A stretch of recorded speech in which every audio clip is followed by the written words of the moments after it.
You are listening to the Enormocast. Oh, hello.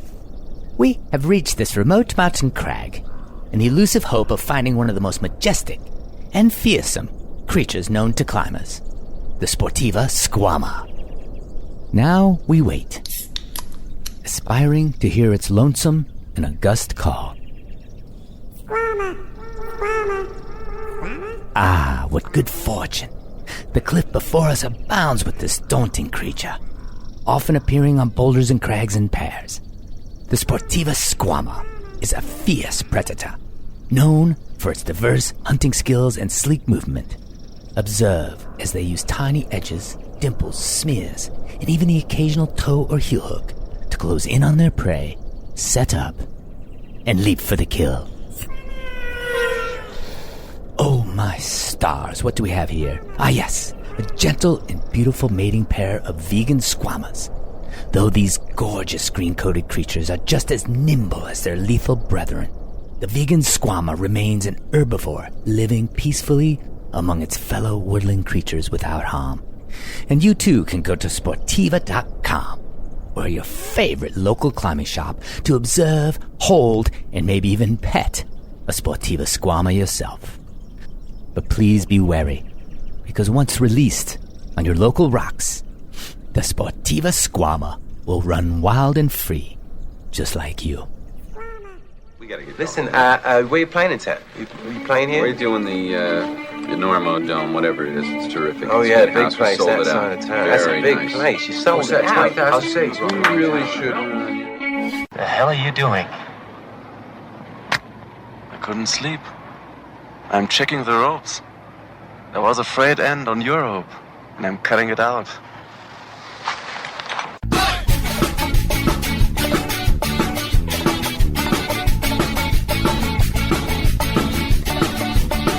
Good weather, bad weather.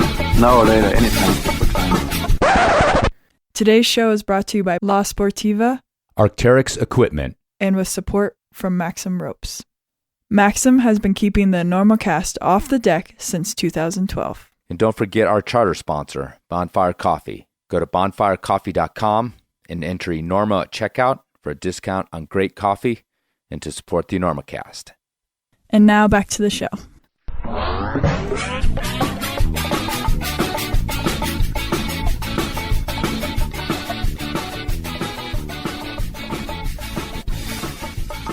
Hello and welcome to the Enormocast. This is your host, Chris Galus. It is March 18th, 2026, about 6:15 here in Colorado.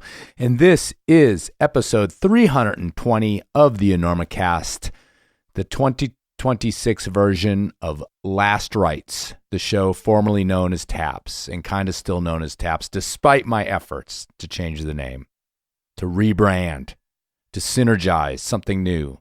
Alas. I won't spend too much time talking about it. Haha, bullshit. I always say that, and I always talk too much. Don't I, James? Start skipping if you want. But I do just want to note, for those of you who have never been here before for a Taps episode, do not take our loosely held opinions as gospel. Being contrarian is funny, sometimes. And this shows as much comedy as anything. So, leave your sensitivities at the door, or skip this one. We'll be getting serious about climbing coming up in episode 321 in a couple weeks. And I want to thank everybody who called in. I got so many great calls. I had so many lined up thinking I'd get through, 2/3 of them anyway. And of course, that didn't happen, as it never does. I make a sort of loose plan and then we just go. And there's booze, maybe some other things involved. And the best laid plans of mice and men and podcasters who are drinking too much. And if you're listening and you called in and you think to yourself, God damn it, my call was way better than any of those. It probably was. It might have been. I just didn't get to it. We just didn't get to it. 2 hours is what the recording was. It's edited down a little bit. That was enough to ask of my volunteers. Some of you left an address on the call-in line to get a gift, which I will send out forthwith. Couple of those addresses, I didn't quite hear you, or you forgot to tell me some stuff. And I suppose I could call you back, but that's a little bit of an invasion of privacy. So if you left an address and don't get your prize in the coming weeks, give me a shout. The rest of you guys that called in, if you want something, give me a shout. Anybody else out there want something? Give me a shout. I give my stickers away for free, even though they're on the website for sale. That's what kind of business person I am. The wrong kind, the bad kind. Yeah, send me an email with sticker in the subject, chris@enormocast.com. Or go to enormocast.com and buy one. They're cheap. Just recouping the printing costs, that's it.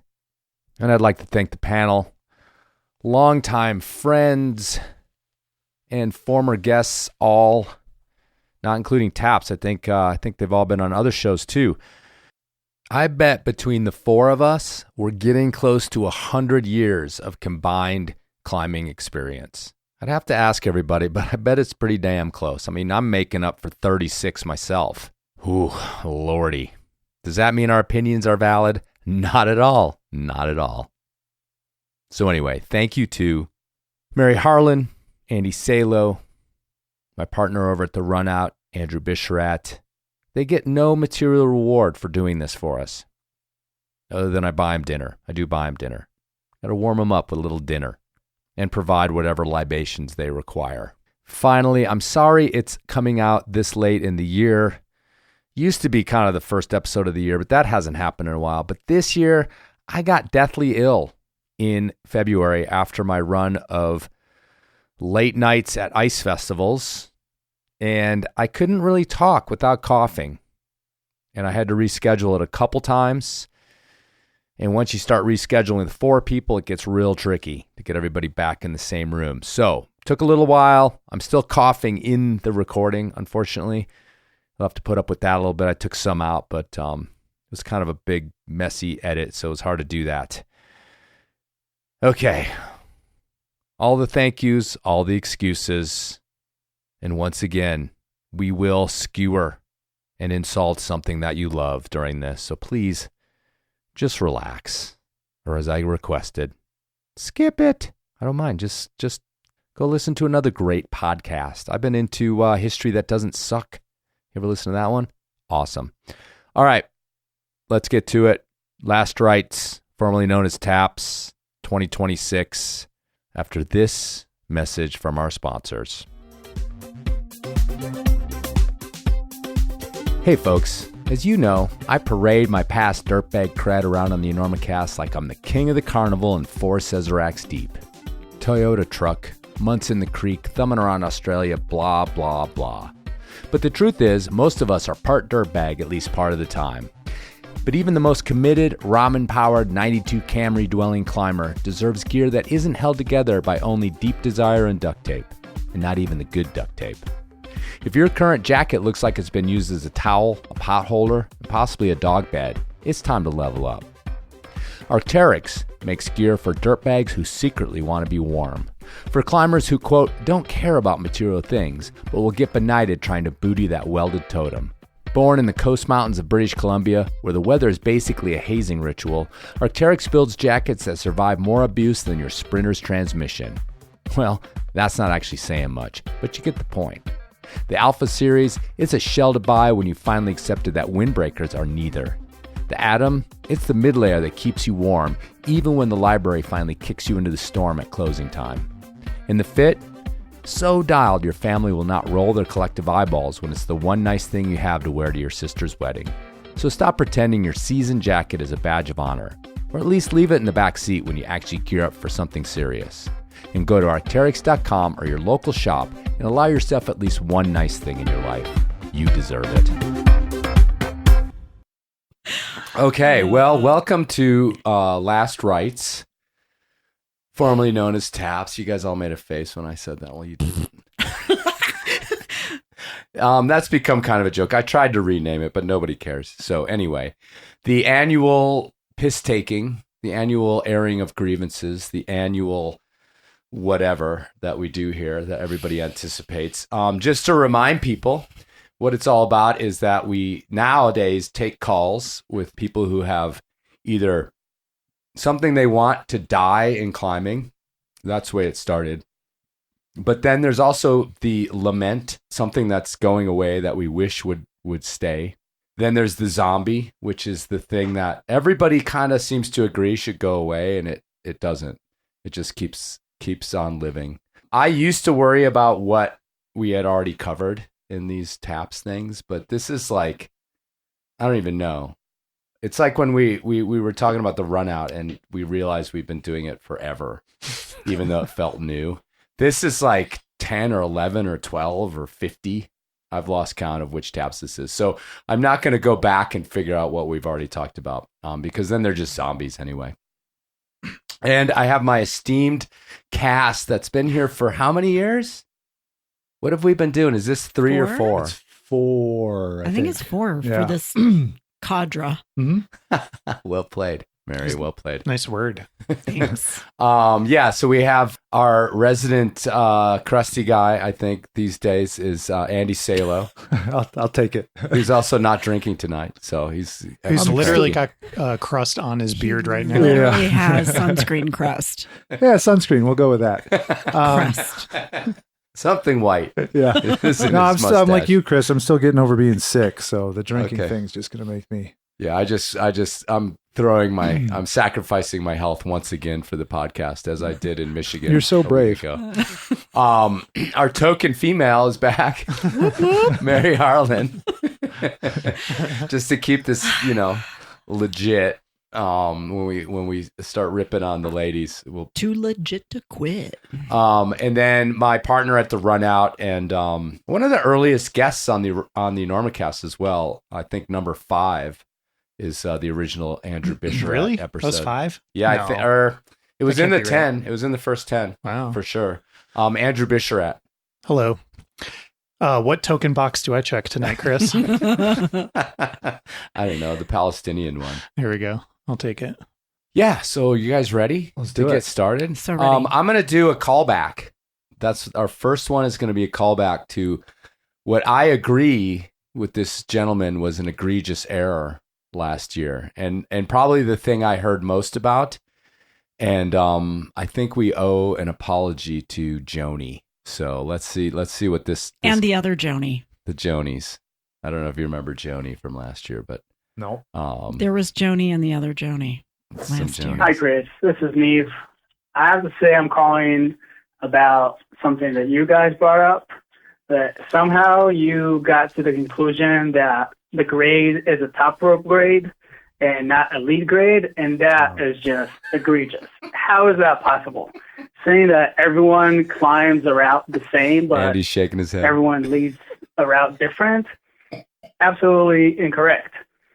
I'm not as tall as Jonathan. He's 6'3", right? I'm 5'3", -1 ape index. I'm not going to be climbing the route the same as Jonathan. I'm going to be climbing it with his 6'3" stature. So it doesn't matter if it's top rope or not. The grade has to include the mental challenge of plugging the pieces and clipping. If you're top roping, you're just cruising. There's no fear factor. There's no mental challenge. Absolutely wrong. I can't believe you gave up, and I can't believe you agreed with those guys. So many pieces to that. All right. So this is a callback to Joni from last year. I believe it was Joni who complained that her friends would like jump on top rope and then just be like, yeah, this isn't that hard. What's up, Joni?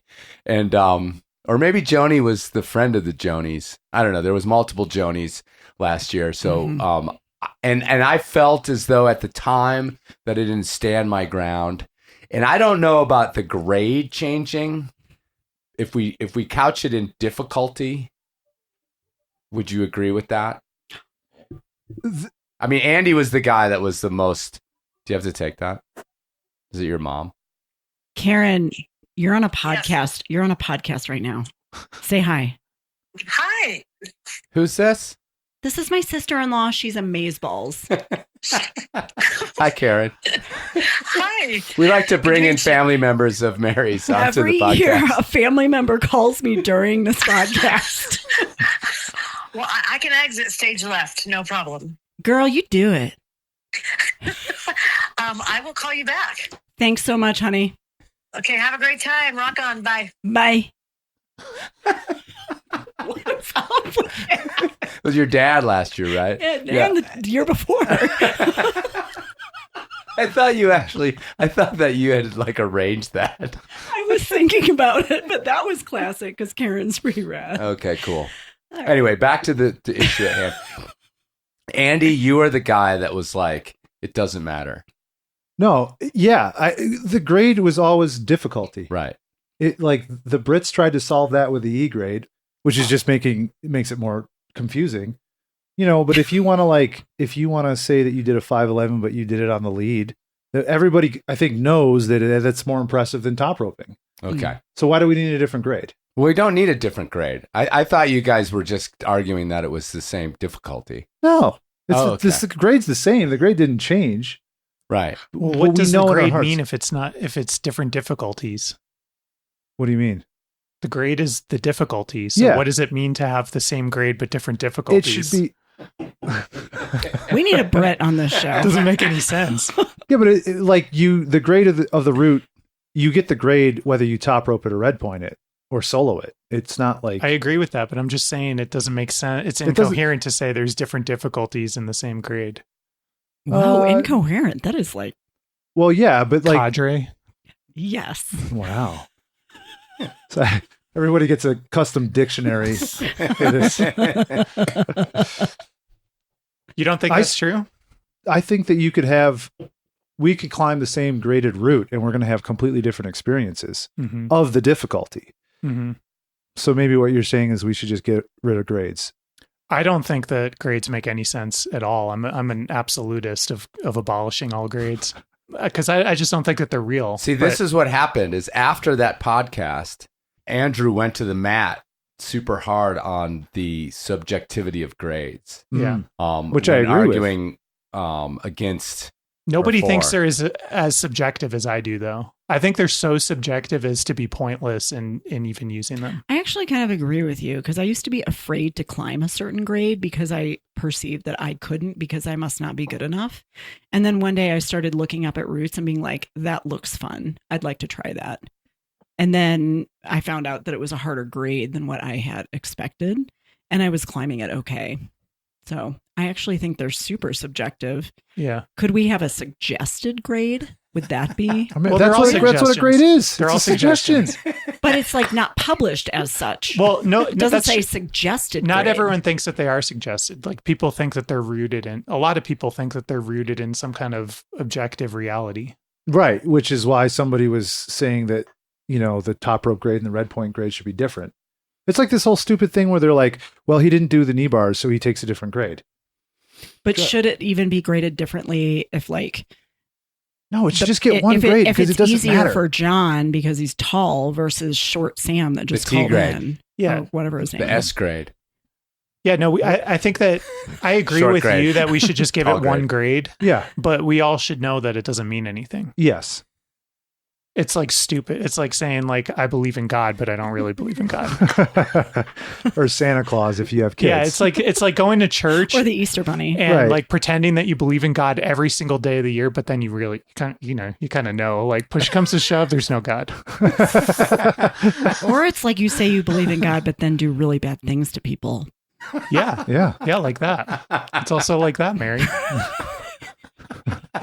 All right, grades are for atheists. Or no, they're for. I don't think we've resolved this. Which is it? I don't feel resolved to move forward either. Okay, well. No, it's not that I don't think we should move forward. I think the whole point is that this will never be resolved. It is easier to top rope than lead. Well, yeah. Okay. But that doesn't mean you get to take a different grade. And I think the grade should be applied to the route as it's most commonly done. Okay, is it easier to auto belay than lead? Here's my solution. A 5'10" privileged white male comes up with the grade for the route, and everyone agrees that that's the right grade. Well, and that's how we we've all been move on, and that's how we've been doing it already. Wait, that's already happened, Andrew. Not in my world. Yeah, nice. Well, it seems like we're doing it right then. Okay. As the token, so who are we apologizing to, and what for? Do we really need to apologize? I felt as though we felt as though we dismissed Joni's concerns about these people who were laughing their way up top roping and thinking that they were, actually doing the climb as it's graded. I think I said this last year, and I might say it again. She needs to find new friends. I know. That's what it came down to. Yeah. Joni was So you're not apologizing. Mary's firmly on the record is not apologizing to Joni. Well, I don't know if Joni still listens to the show. Get some I think new Joni friends. stopped listening after that, so she's never going to hear this apology anymore. Yeah, because you told her to get new friends. And she got new friends and new podcasts. Don't like the Enormocast at all. Jeez, sorry, Joni. Don't have to take it so personally. I have a call from a gentleman who does not like the Enormocast, but we'll get to that in the end. All right, well, moving on. That was light. Hey, Kalus, this is Bryce. I just wanted to complain a bit about the hypocrisy of trad climbers. And my main point is that I think trad climbers should be pro-bolting. Nodding. A lot of crags around here where Pro-bolting. I'm at have many issues that could be solved with bolts, but the curmudgeon trad climbers that hang out here do not want them around and will chop them if you try to put them in the rock. I think that bolting. Real quick, guess what state he's from? New Hampshire. I would kind of lean towards New Hampshire or even Massachusetts. Somewhere in the Northeast. Or North Carolina. Or North Carolina. Can actually help preserve the rock in ways that placing gear can't. Cases in point are popular trad routes where there's a tree being used as an anchor. I think if you put in a couple nice bolts there, it would save the tree, which is good for the environment because who doesn't love trees? And it would also just help out with traffic and everything like that. Other cases are on old trad climbs where there's still pins. I know a few around here that those pins have pulled out and they've just been replaced with more pins, which is just damaging the rock. So you should probably have put a bolt there instead, because then the rock doesn't get damaged any further by hammering and pounding in another pin. I think that's just better clean climbing ethics, but I guess I'm in the minority here. And also, this is a hot take that I don't necessarily agree with, but I thought you might enjoy it. I think you should bolt the cracks at Indian Creek. There's a lot of wear that happens from people plugging cams and having them pull and rip and leave scars on the rock. And if you bolted it, it would actually better preserve the Wingate sandstone there. Oh, dude. It's kind of out there. I don't know if it's the right call, but it would also make your harness a lot lighter and you wouldn't be lugging around all of those cams. You can't handle cams? Creek, it's not like clipping a bolt is that much harder than plugging in a cam into the rock there, because it's literally mindless just to shove something into a hand crack. And if you bolt it, a little bit less wear on the rock. So help preserve the rock, bolt Indian Creek. That's my message. Wow. I want to say that Bryce understands the spirit of Last Rites, formerly known as Taps. He understands the spirit of it, because he knew he was like, I'll throw this hand grenade into this whole thing. That was a good one. That was a good one. That was a really good one. So his basic points are that in the end, there's many ways in which putting a bolt in can preserve the rock much better than the ethics around trad climbing. What do you guys think? Yeah, 100%. I mean, a lot of this stuff with there's crags in like Connecticut, for example, that...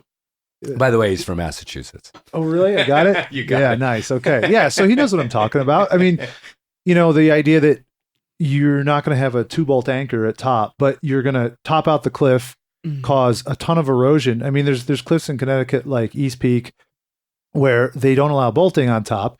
And so everybody just goes to the nearest tree to build anchor with like 30 feet of static. Well, now you need like 50 feet of static because all the first rows of trees have died and you have to keep going higher and higher up this hillside to be able to make a safe anchor.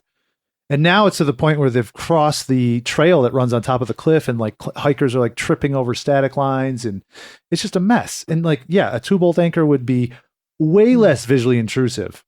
And yeah, it would just be way better. I think all anchors should be bolted in general. I mean, I think that's a safety issue. I mean, who cares? Like, why are you building your own anchor? Just put in some bolts. If it's a popular route that people do, just put in bolts, I think. I think that would be a good ethic. But what are all the guides on Instagram going to teach if they can't. They're going to teach the quad. Multi-point. Oh, right. Yeah. Yeah. They still have a which is what teaching they're point. Dude, I haven't heard about the quad in years now. They're still teaching it. That's because we Quad's tapsed it. Yeah, I know. Yeah. The quad is old news. All right, so I liked, obviously, Black Diamond wants to have a word with Bryce about his bolting the cracks in Indian Creek because they wouldn't sell multiple levels of cams if it wasn't for Indian Creek.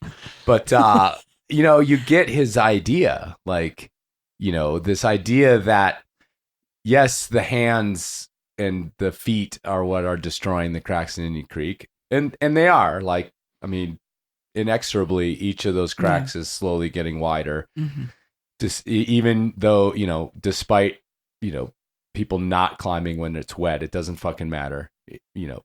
Incredible Hand Crack has grown a couple sizes not because people were climbing on it in the rain or they used tape or whatever. It's just volume. So that's his point. It's like, well, at least we could take this whole cam thing off of the list of things that are destroying the cracks if you put in bolts. Mm. So, well, I think what it is that when someone says that poor Mary, that the trad climbing is preserving something, it's not that it's preserving the environment, it's preserving this old way of climbing, right? And that's like a pretty important distinction. It's called trad climbing for a reason, Andy. Yeah. Traditional climbing. Yeah. What you don't want tradition in your climbing. If these clowns had bolts, they would have used bolts instead of pitons. Like it, you know what I mean? Excuse me, they're not clowns. I'm sorry, they're Gumbies. And then they used hexes. Yeah, but they would have used bolts. Like if Yvon Chouinard had been given a bolt gun his first day out, nobody would trad climb, or nobody would put cams in. Excuse me. Like we would sport climb, and that would just be called trad climbing. We'd have something else for sport climbing. Wait a minute. Wait. Yeah.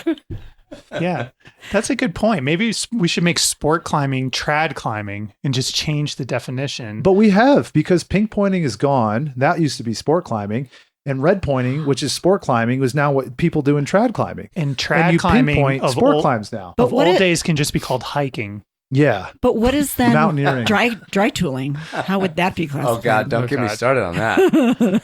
I've recently learned a lot about dry tooling that I had no idea of. It's so fun. Yeah, anyway. And weird. It's weird. Yeah. But fun. We can't get into that. That's a whole nother thing. We can tap that at the end. Yeah, I don't know. I think this conversation is kind of blasphemous. I don't like the idea of, and then let's tie it back to the last one. Like, would we then have to change all the grades of all the climbs at Indian Creek because now you're not putting in cams? No one's going to bolt the cracks in Indian Creek. And I forget the name of the guy who called in. Bryce.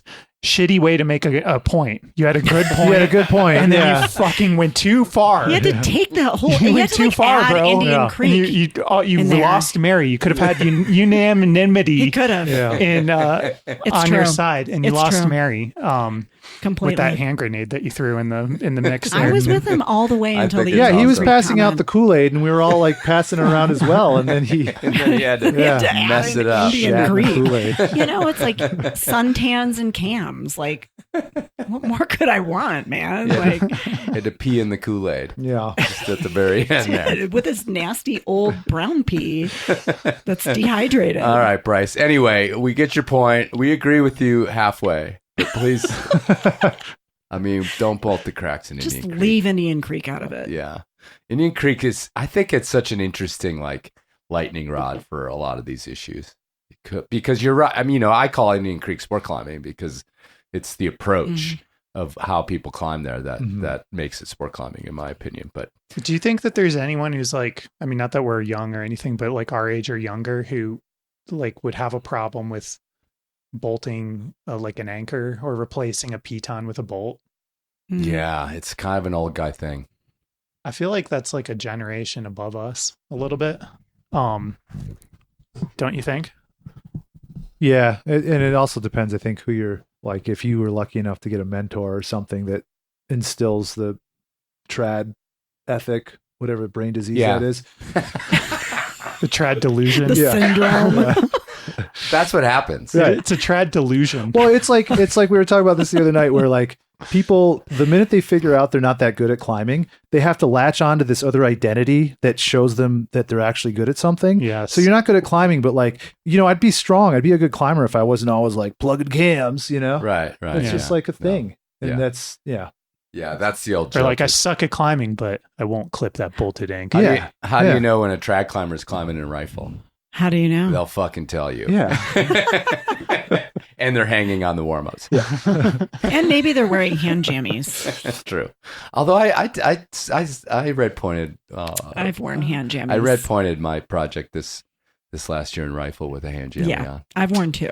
I'll give you to throw it back to the piton bolt thing. Yeah. The only good argument I've ever heard for a bolt not like you shouldn't replace a piton with a bolt is that the rock dictates where pitons go. Right.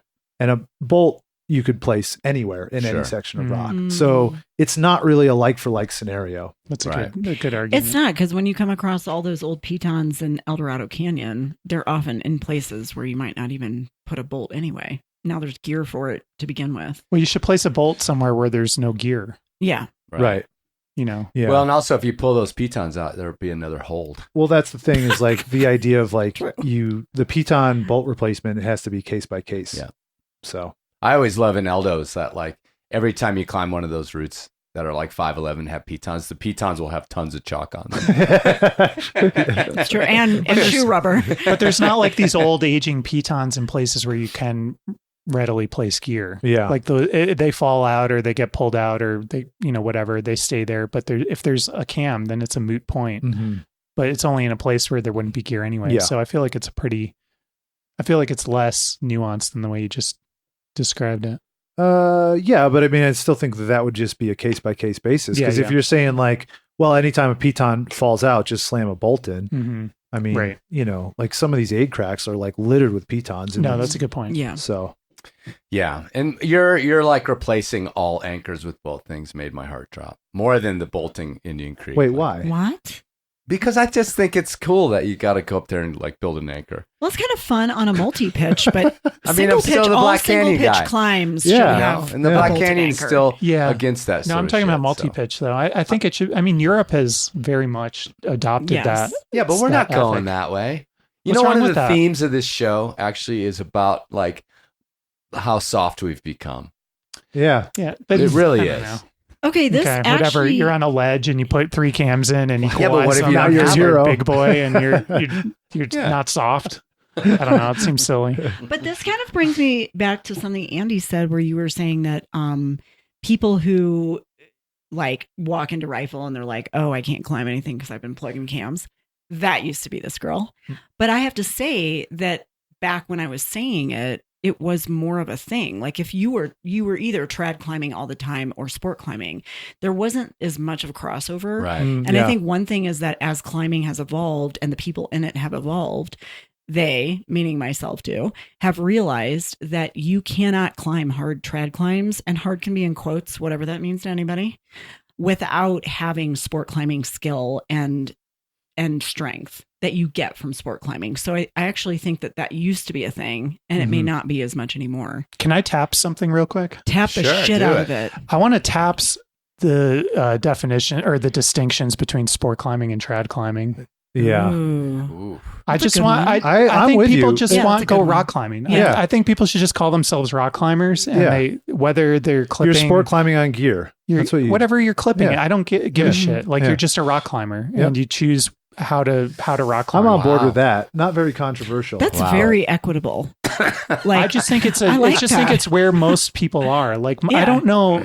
I mean, I know some people who only do one kind of thing, but it seems few. Like I mean, no one in this room is just like one kind of climber. All the Devil's Lake people are like shaking their fists. No, but that is actually your comment. Then also like kind of speaks to that comment as well, because to Andy's comment as well, because it really is. There's been this evolution, I think, where people are just doing all the things, and to make that distinction is appropriate at this moment. And I also think I also worry too, like we've just seen like instances of the government like identifying sport climbing as being, not okay in certain areas, like in national parks and stuff. Yeah, back to this bolting issue. Yeah, I don't think that they should be making those distinctions. No. Like climbers should be the ones who decide how something's protected, where the bolts go, whether there even are bolts. All of that should be open, and it should be open to people who are rock climbing. And if rock climbing is permitted somewhere, then the type of gear that gets used, I think, should not be part of that question for anyone other than climbers. It's kind of like men making decisions about women's bodies in our government. Same thing. Or grades. Either. I agree, though. And I think like the attitude, too, of that traditionally climbing didn't involve bolts is completely wrong.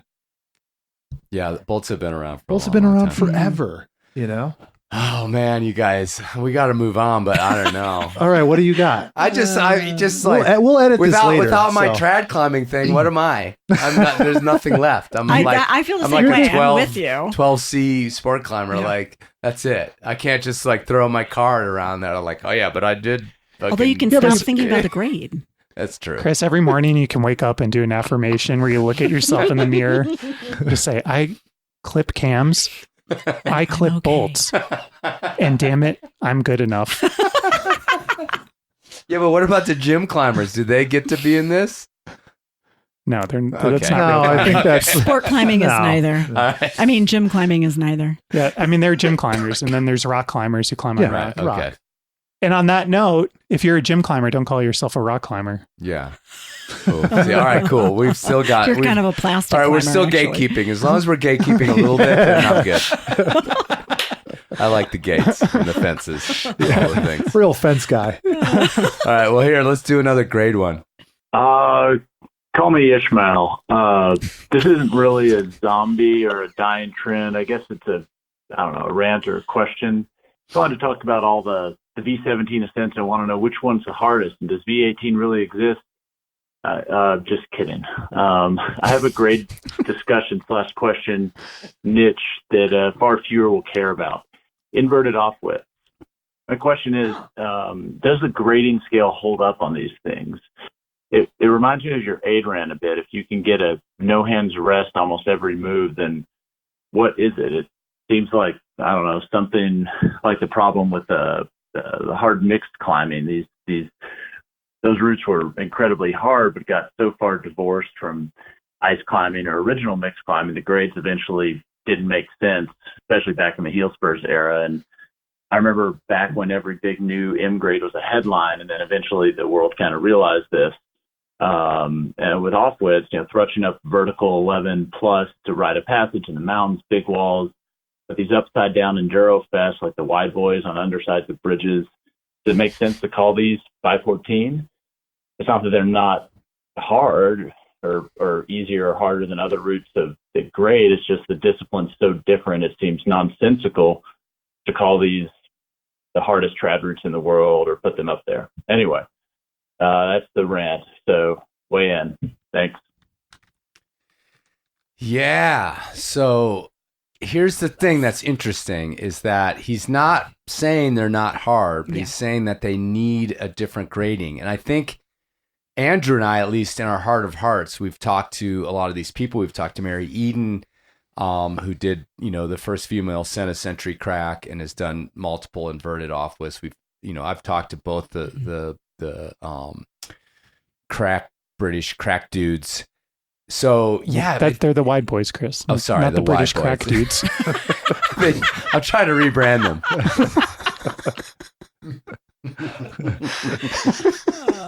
Whatever they are.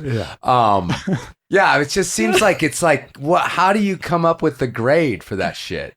Other than like literally those four people, like them and maybe Danny Parker, and they come up with the grade, and you're like, okay, I guess it's. And then they literally put a letter on it. Yeah, like it's real. I was going to say it's real cheeky of them to put a B onto Century Crack. Like, right. It's not A, it's not quite C, but it's a 14B. It's like the most I don't know, just like hard to pin down grade of all the letters, A, B, C, D. Yeah, it's like B. B. Okay. What is that? And obviously this is a full armchair thing because none of us fucking do this shit. No. Oh no, Mary's been. I've sent belly full of bad berries. Nice. So, how hard is that? It's 13. I think it's 13 minus now. It was 13A. Oh, yeah, that's right. Yeah, We see, don't 13 minus is the yeah. right grade, not Yeah. like 13C or whatever. We don't give the letters in the creek generally. Right. I thought it was really hard, and I definitely took a long time to get it. But I think what made it hard is like the kind of, for me, is that I was scared to go upside down. Like to do that and to like get your body into that position. I felt really intimidated by doing that. So that was kind of one of the things. The other thing is it is hard. I mean, you are on your arms. I felt like I was on my arms a lot before I could figure out how to use my legs in the crack once you're inverted. Like just learning that skill, I think, is also a really hard skill. So I wouldn't necessarily say that the climb was like a 13A sport climb or that was even steep or like a 13A trad climb. I don't know if you could like compare it because it is kind of a circus trick in a way. It's very, very skill dependent. And I think because the skill of going inverted and then being able to learn how to relax inside of it so that you can really use your legs to help you, I think that that's a skill that does require the ability to at least understand what a 13A sport climb or a 13A trad climb might feel like, of a different style. Mm-hmm. So that's not really an answer. No, I mean, it's like good background, but it sort of just shows that there's not really, it's sort of like, can you tell me the difference between an 11A slab and a 12A slab? Like a true friction slab? Where a very specific skill is required to right. do that too. Like you're kind of, I mean, it's that's like a good point. There's like a very specific skill Yeah. for a lot of different types of climbing, if not all types of climbing.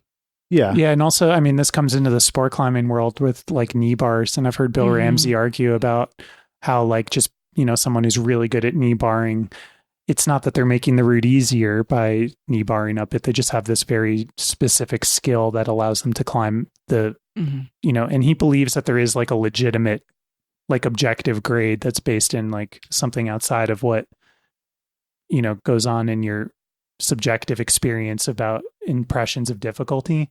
But his argument is like this skill should be like part of the equation when you're deciding what a route is rated. And so in this situation with like Mary's climb, like, it doesn't feel like a 13A sport climb, but it has 13A climbing skills that are part of it or whatever. And so that's why that's where that people determine what that rating is. I mean, it's interesting that he brought up the mixed climbing thing because that was something that people have probably forgotten about, where like there was this bubble of like a couple of mixed climbers like pushing the grades to like M16 and stuff. And you're like, what does that even mean?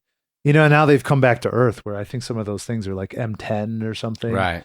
And it just sort of shows that like what happens when a very subset of people get together and push things in one discipline. All of us, like you said, this armchair thing is like, we have no idea. Like maybe Century Crack will turn out to be 14B or once, maybe or A or AB slash. Yeah. Once somebody's or like, minus. yeah, They should have come out with a slash grade. That would have been the best. yeah, totally.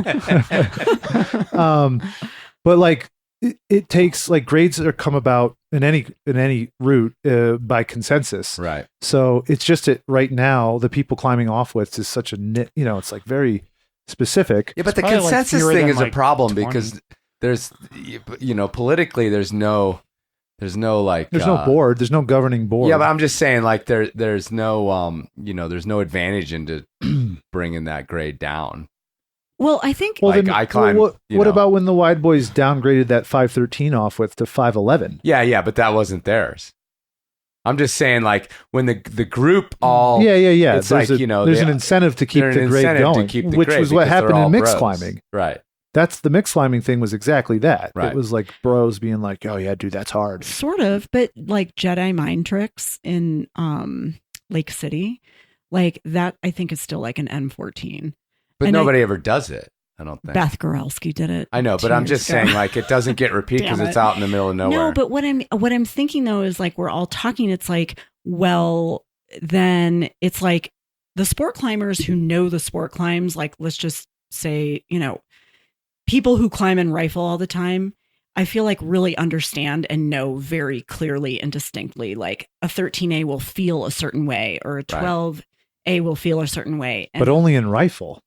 I'm thinking this applies to everything, because why wouldn't it apply to the people who are all climbing offwits frequently? I feel like they would be the best judge of what. Well, they are the a judge. 13A Yeah. They feels. are the judge. And I think that, but I think that applies everywhere. And I will say that, like, in this whole thing, Pete Whitaker particularly is someone who is able to like cross the genres to be like, he's legit. Yeah, and Paul and Tom to a certain extent as well. But then everybody else, it feels like they're in this world where, like, they, when they turn around and do go clip bolts, it's they're pedestrian, or they're like pretty good at it. So, but those two guys, I mean, especially Pete, like, they can kind of like, okay, this is how much effort I put into this, and this is how much effort I put into that. But that's also extremely subjective to their experience, It's just, it is a weird thing. And, I'm willing to just accept it. Like, fine. It's 14B. But you're just like, well, how? Well, no one was asking you. Yeah. Well, Mary too, though. Mary's done like the more like straight up hand crack and finger crack roofs, so she has a way to kind of like gauge it. But it's also based on her hand size. Yeah. Some of those. Yeah. But I mean, that's just crack climbing in general. Right.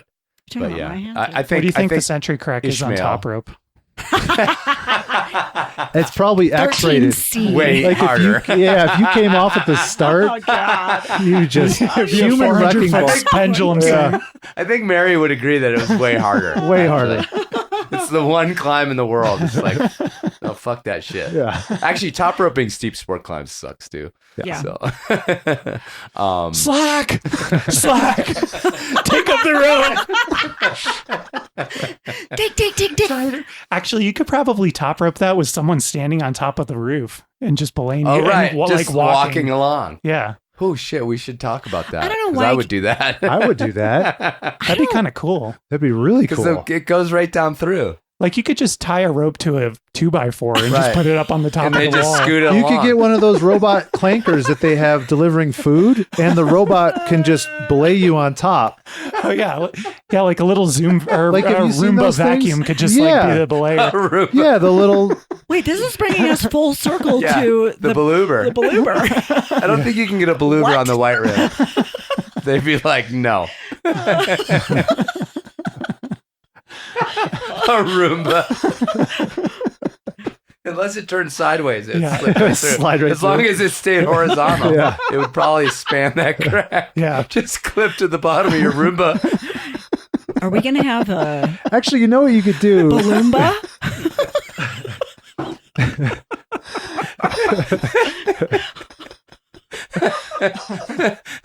What's that, Andy? No, I'm just like thinking this through. Like, if you had your stick clip with like wheels on either side, I mean, how wide is it? It's like, I mean, it's a foot or whatever. Yeah, so like if you had your stick clip with like or some sort of pole, like a piece of rebar with wheels on the end of it, like you could totally do that. It was just like you just shake it and scoot it along. No, if it was like you were like under a little bit of tension, it would pull along with you. It would just track. You'd be free soloing right at the lip. Yeah, totally. Yeah, but that's it.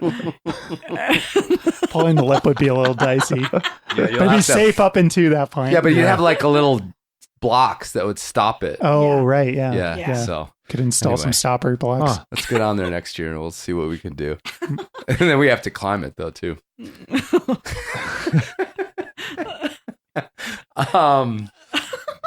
Let's get some women involved, shall we? Do it. If we must. Oh God. We'll change tacks with this one.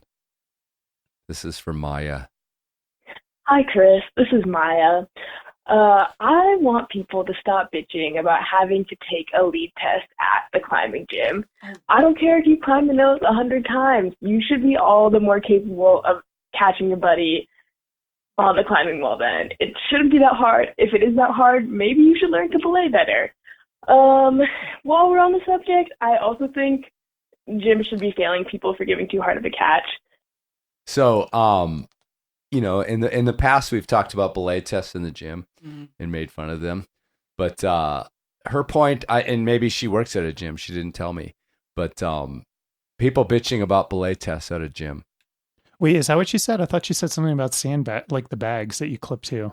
No. Oh, okay.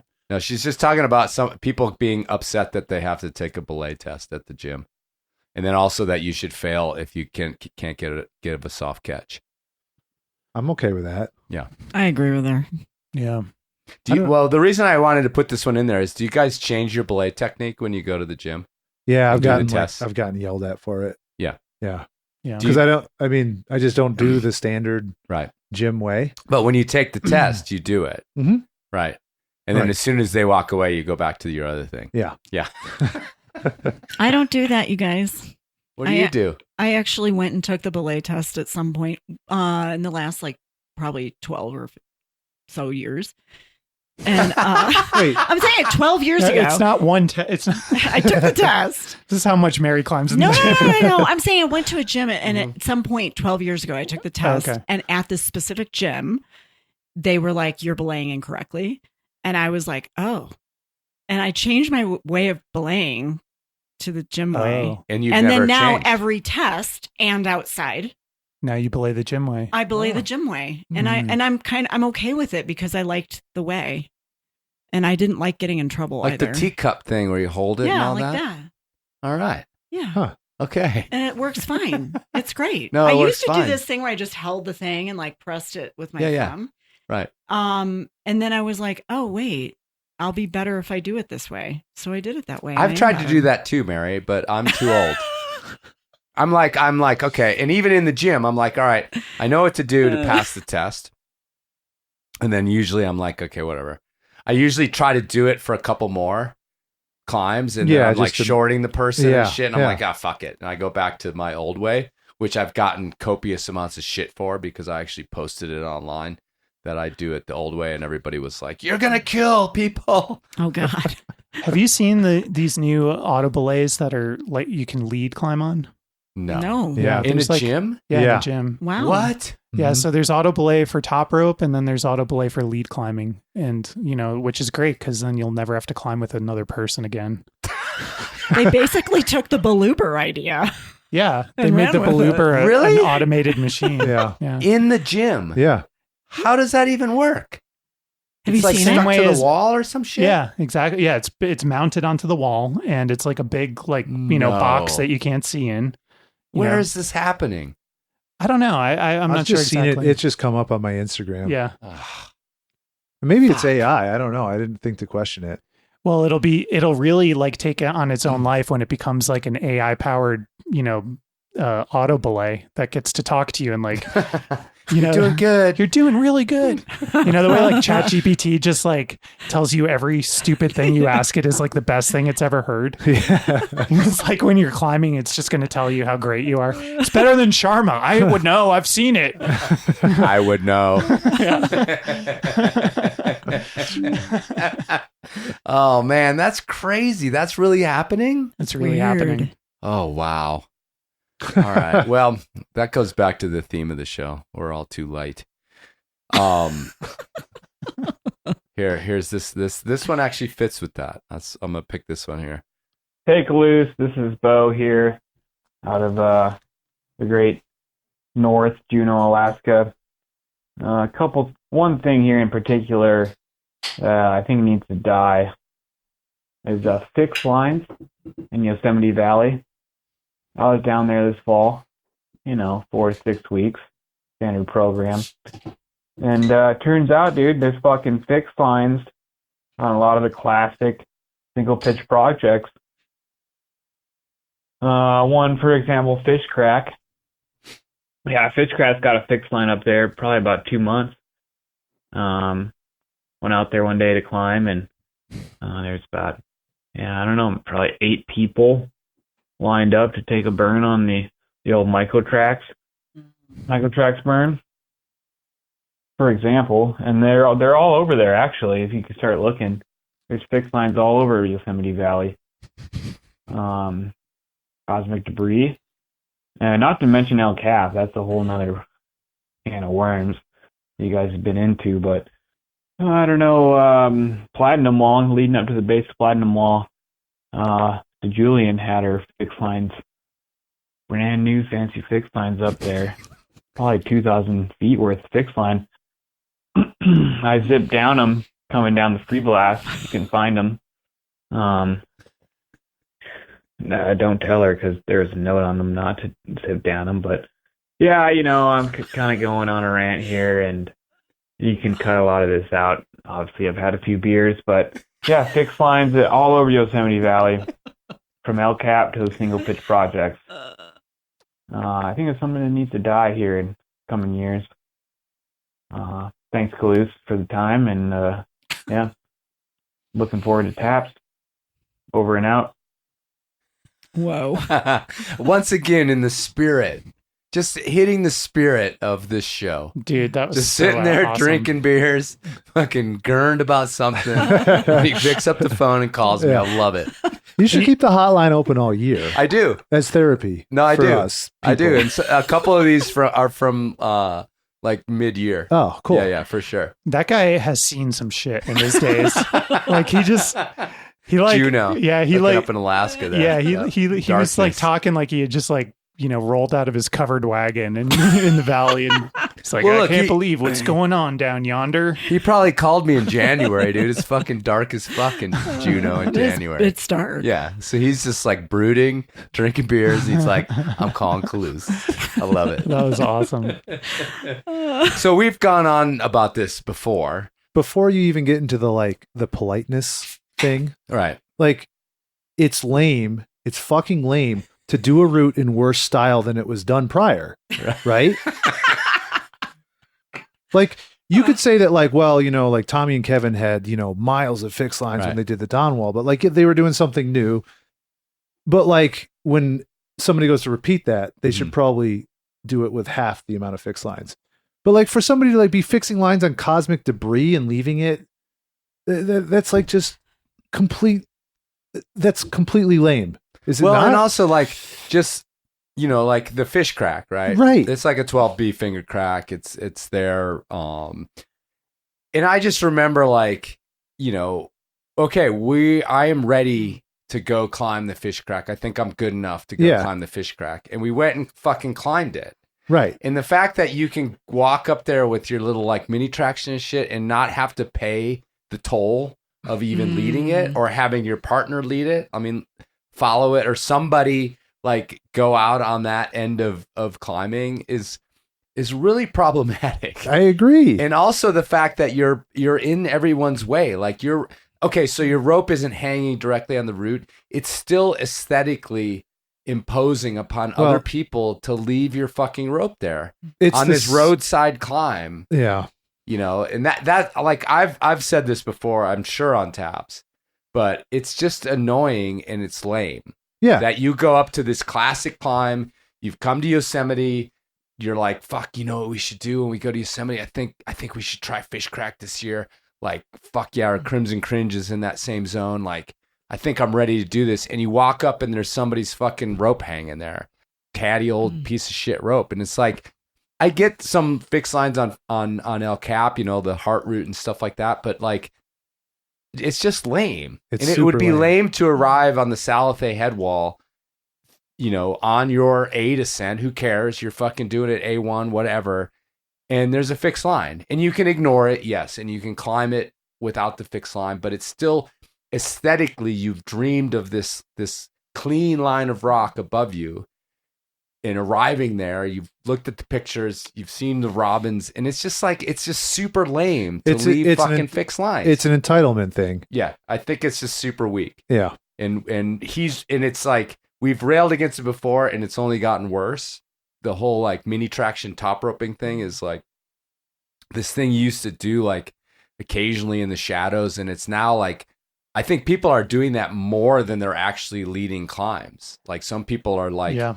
Percentage wise, like I mini traction 90% of the shit I do, and I lead like 10% of it. It's an outdoor auto belay. Yeah, and it's just like it's a little out of control, and the only thing, I mean, I think the Rangers think it's bullshit, I'm sure that it's probably illegal in some way in Yosemite, and Yosemite's not the only place it's happening, but it's like out of control. It's completely out of control. I mean, can you imagine like having something like that on the Backer-Urian? Oh yeah, invoke the Backer-Urian. He got him in. Woo-hoo, Yeah. I did Is this it. on your bingo? Is this on your Taps bingo? Fucking drink, motherfuckers. Yeah, Backer-Urian. Every year. I was just working up to that for the last 5 minutes. Backer-Urian. Fixed line. Yeah. Fuck that. You might as well spit on Urian's grave. Yeah. Is he dead? No. Oh. But when he's dead, spit on it. What do you guys think is worse, like the use of the fixed ropes for climbing purposes, or for like I've got a whole production crew with me that needs to make my reels and make my sponsors happy and do all the photos or whatever? That's a tough one. They're both pretty bad. I mean, I don't know. Like, although I like watching documentaries of people climbing. Yeah. I actually enjoy that. So they have to have a crew. Yeah. I don't know. It's just really about like honoring other people and just being like, well, yes, this is a career move for me, and everybody's done it. Tommy's done it, and Alex Honnold's done it. I mean, they had the free rider fixed for free solo. So this isn't just about one person, but it's really just about honoring the other people that are going to climb these routes. It's respecting other people. Your fellow climber. Right. Yeah. And, but at the same time, we can't sit here and talk about how great free solo was and how much we love Alex Honnold and just be like, well, it's fine when he does it. Yeah. But other people can't do it. No, I think you could still say that it's fucking lame that Freerider was fixed for so long. Right. It was a long time. Yeah, the end product was cool, right. and the end accomplishment was arguably one of the best ever. But you could still say that the means to get there was lame. Yeah. I stand by that. But also, like, I mean, going back to this whole thing about like just these classic climbs, because what it is like, the SAR guys and girls, they fix these things and then they can, do the after work evening sesh and they can go and run up Fish Crack or whatever else. And you just have to have a personal kind of like epiphany that you say, no, we can't do this. Mm-hmm. This is not our valley. Just because I'm here on SAR for the 2 or 3 years I'm going to be here and then I'm going to move on. I don't own this place and I don't own these other people's experience. And I shouldn't do this. I shouldn't leave a rope on these fucking classic climbs that, again, so-and-so in Iowa has dreamed of doing. And now he's like, oh, there's this fucking tap rope piece of shit on this climb that I thought was going to be pristine. I just think it's weak. Yeah. And I always stealing an experience from someone. Mm-hmm. That's what it is. Mm-hmm. So anyway, I'm with you, Bo. Yeah, me too. Me too. Amazing question. All right. Thanks, Bo. And it's funny because there is some hypocrisy in what I'm saying. Yeah, where's your line fixed these days? There isn't one right now, but but typically your line is fixed in my area of the region on something in Redstone. 1 star. Stop impinging on my experience, Chris. Please, anyone who's gone and done that route, please get in touch with me. Anyway, I'm talking about classics. There is a difference. That's the thing. Is it's not just like black and white. Yeah. There you go, though. I mean, there is a difference between the putting them on a classic versus putting them on something in my zone that's not very popular. But you know what? I'm still seeing your rope. Are you? Yeah. Did you go and climb the red wall? I'm seeing your ropes. All right. Over years of time. I'm a hypocrite. Let's go on. Let's move on. Also a theme of the show. For all of Drink us. everyone. Every time Chris is a hypocrite. Oh man, we'd be fucked up. All right. Let's go to another lady because I asked. Lady. All right, this one's good. This one's a long burning subject. Hi, my name's Mary. Been a climber for 10 years. Mary. I have a 2-year-old son, and I am 2 years postpartum. And I think we need to tap the concept of climbing is something we can jump back into when we become new parents. I feel like I've seen more climbers become parents. I've seen some documentaries highlighting what it's like to be a climbing parent, and I feel like there is this lack of showing how hard it is to climb again, especially for women. The identity shift with climbing, being a nursing mother, trying to tackle all of that, and like the idea of putting your safety on the line and doing these big adventures when you have a little one at home. So yeah, I think we need to talk more about that. And also pelvic floor health. We need to talk more about that as well. Thanks. Bye. All right, Mary, you can sit this one out. We'll take it. Yeah, why don't you go to the bathroom or something? Yeah, I'll go do something else. This is definitely our wheelhouse. I mean, since I am a parent and a woman and had a baby. No, this doesn't apply to you at all. Yeah, it doesn't. Yeah. Well, what do I think of this? Just go powder your nose or whatever it is ladies do when you're in the bathroom. Yeah. I don't know. I feel like when I had Sam, there was a lot of different stigmas around, like people weren't bringing their kids to the cliff. And I was bringing my son to the cliff. And people there, I didn't know a lot of pregnant women at the time that I was giving birth, except Chloe. I didn't know her, but, it was not talked about at all. So this woman even bringing it up, I think is, amazing. I'm so happy. I thought that I thought it was hard to come back and climb. But one thing I did find is that, at least for me, the hormone that's released after you give birth, I called it my strength hormone. I was stronger than I was, I think, before I gave birth, but I was more scared for sure. I also was in a situation where I felt like I had to prove myself because I wasn't married to the father of my child, and we are not together. So I felt like I was really proving myself and kind of like proving to the world that I could still be strong and I was a valuable person because I could climb hard. So I kind of went through that phase too. And I feel like I've seen other moms go through that phase as well. Not everyone, but I have seen it a little bit where it's like, yeah, I just had a kid, but I'm just going to charge ahead like it's the same. So, gosh, I definitely still took risk though after I gave birth to my son. I mean, I climbed in the Black Canyon a lot until he was about 9. Like tons. I guided on Denali till he was 2. But that was my personality where I felt like I had to prove myself. Like I'm still a really strong climber, even though I've had a kid. And now I've seen a shift where I do see women taking time off, honoring their bodies, taking it slow, getting back into it slowly. And I actually think that's probably a lot better because in my observations, they seem a little bit more grounded and okay with like, yeah, I took care of myself and now I'm working hard to get back to where I am. And I feel like it probably takes, I don't know. I think it probably takes longer. I mean, honestly, it probably took me 4 years to really feel like I felt after I had a baby.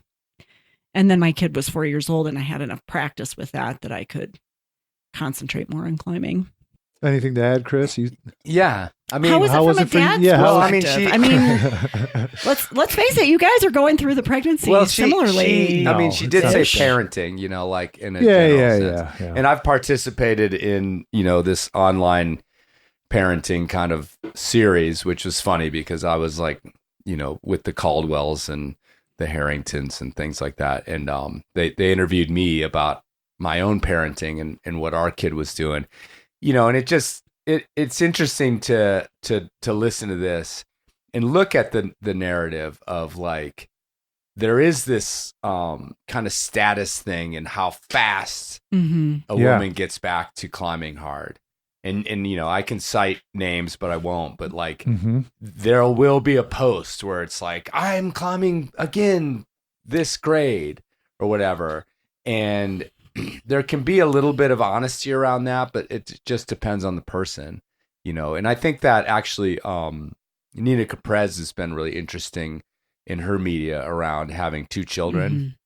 And you know, she can be sort of a little bit guilty of these things as well. But like this idea of giving yourself space and not having to come back so hard. And you know, our grade talk is interesting because it's the grades are in those posts. Like I climbed 8A or I climbed 8C+, or I climbed this thing and I got back there.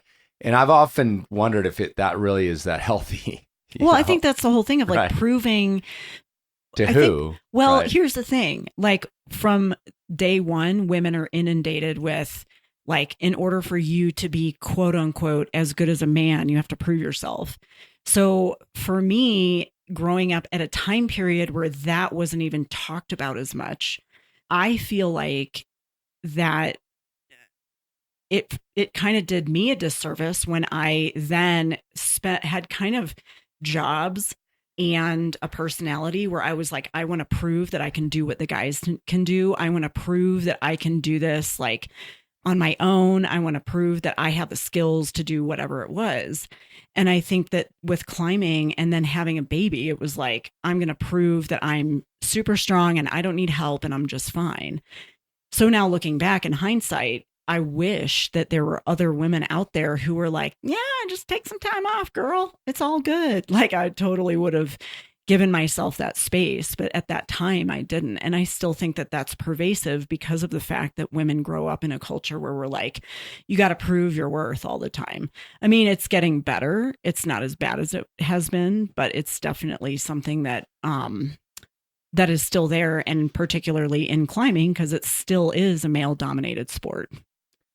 You know, and like my wife has never been like performance, like I don't caring about grades. So we didn't have this issue, but you guys both, you know, Andy and Andrew both have wives that were, you know, very much performance climbers, and both of them, you know, I think Whitney in particular, you know, came back super strong.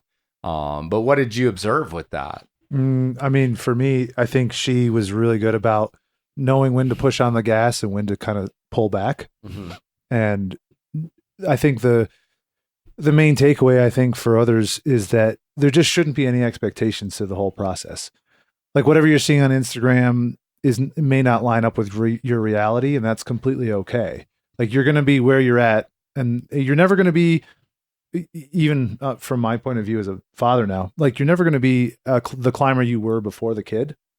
And that's totally okay. You should view it the kid going forward. Mm-hmm. And so wherever you're at now, you know, you could look at forward progress going forward, but like to try to compare to like the pre-kid days is just, you know, that's where the mistake is made, I think. I sucked enough that I'm just the same. You sucked before too. Yeah, I sucked before too. Yeah. So that's perfect. Right. It's like, yeah. You know, I often, you know, talk about how it's great to not be that great at climbing. So I feel bad for the Chris Sharmas and the Adam Andras of the world.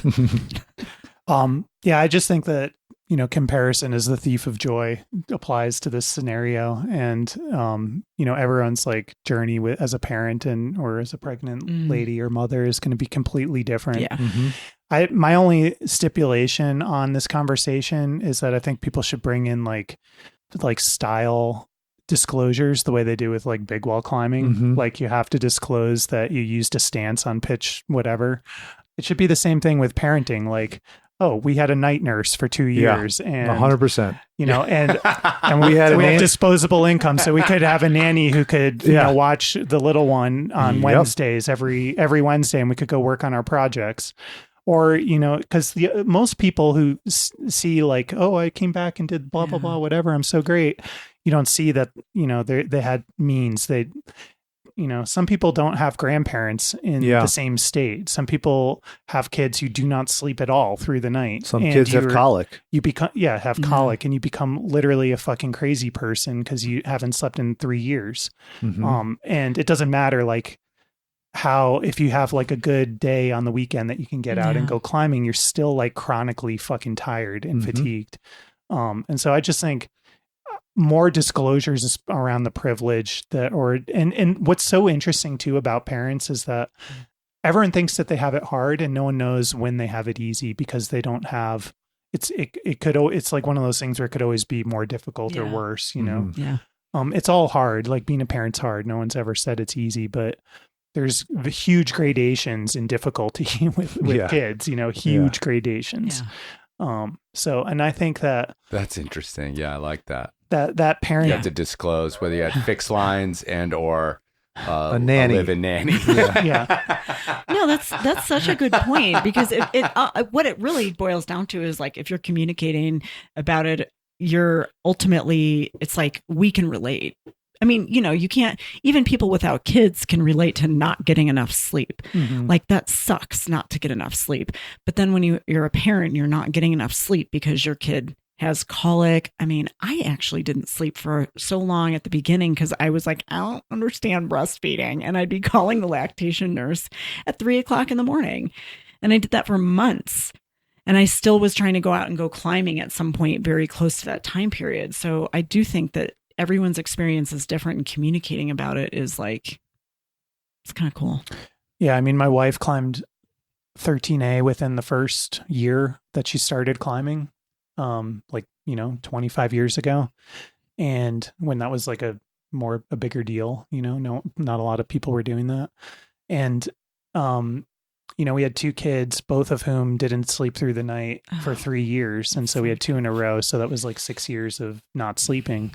And she didn't, from like the first pregnancy to when she climbed a 13A again, was like 7 years. It took her to get back to a level that she easily reached in her very first year of climbing. So, which is why like the idea that you compare yourself to yourself before the kid exactly. is just folly. Like you have to give that. It's up. just like, this is, parent, and this is me 2.0. This is like, the second version of my climbing. It's like the only way to look at it. There's only forward. Yeah. 100% agree. This is so refreshing. Oh, I'm glad. Thanks, you guys. Yeah. This is a much more serious year. A little bit. Yeah. Very reflective. A very reflective Nice. year. We're not making as many jokes. And we're not like just shredding the callers as much either. I felt like last year we kind of just like. It's because none of us are sleeping. but whatever. I just have to give huge props to that woman. I don't know her name who climbed Necessary Evil like 4 months after giving birth. Yeah. So awesome. That's sick. Yeah. It's pretty, it's super impressive. Yeah. The Necessary Evil thing. I have a little, I have some bones to pick with her, but even if she has like a full-time nanny and night nurse and all that stuff, like it's still fucking amazing. What it does to your body as a woman too is so crazy. So the fact that she did that 4 months later is awesome. What's your bone to pick? She blew up the horn, and my rule about the horn is you don't talk about. You fucking posted a video of yourself having a fucking after walk? that's what made me post it. Oh boy! All right, this anyway. Every time Chris is a hypocrite, you drink. You gotta drink. Oh, here we go. Yenya Kazbekova. Right. So I'm sure I made it worse by trying to pronounce it. Like Necessary Evil. Yeah. Yeah. Like fucking notoriously very heinous hard route. Yeah. That has shut a lot of really good climbers I mean, no down. matter what, after you give birth, no matter who you are, your core muscles are like kind of shot. I mean, even if it's like I had a pretty easy birth and still I was like, whoa, I ain't got no core no more. Yeah. Jen says it'll never be the same. Oh, she had 2 C-sections. So that was. Yeah. Yeah.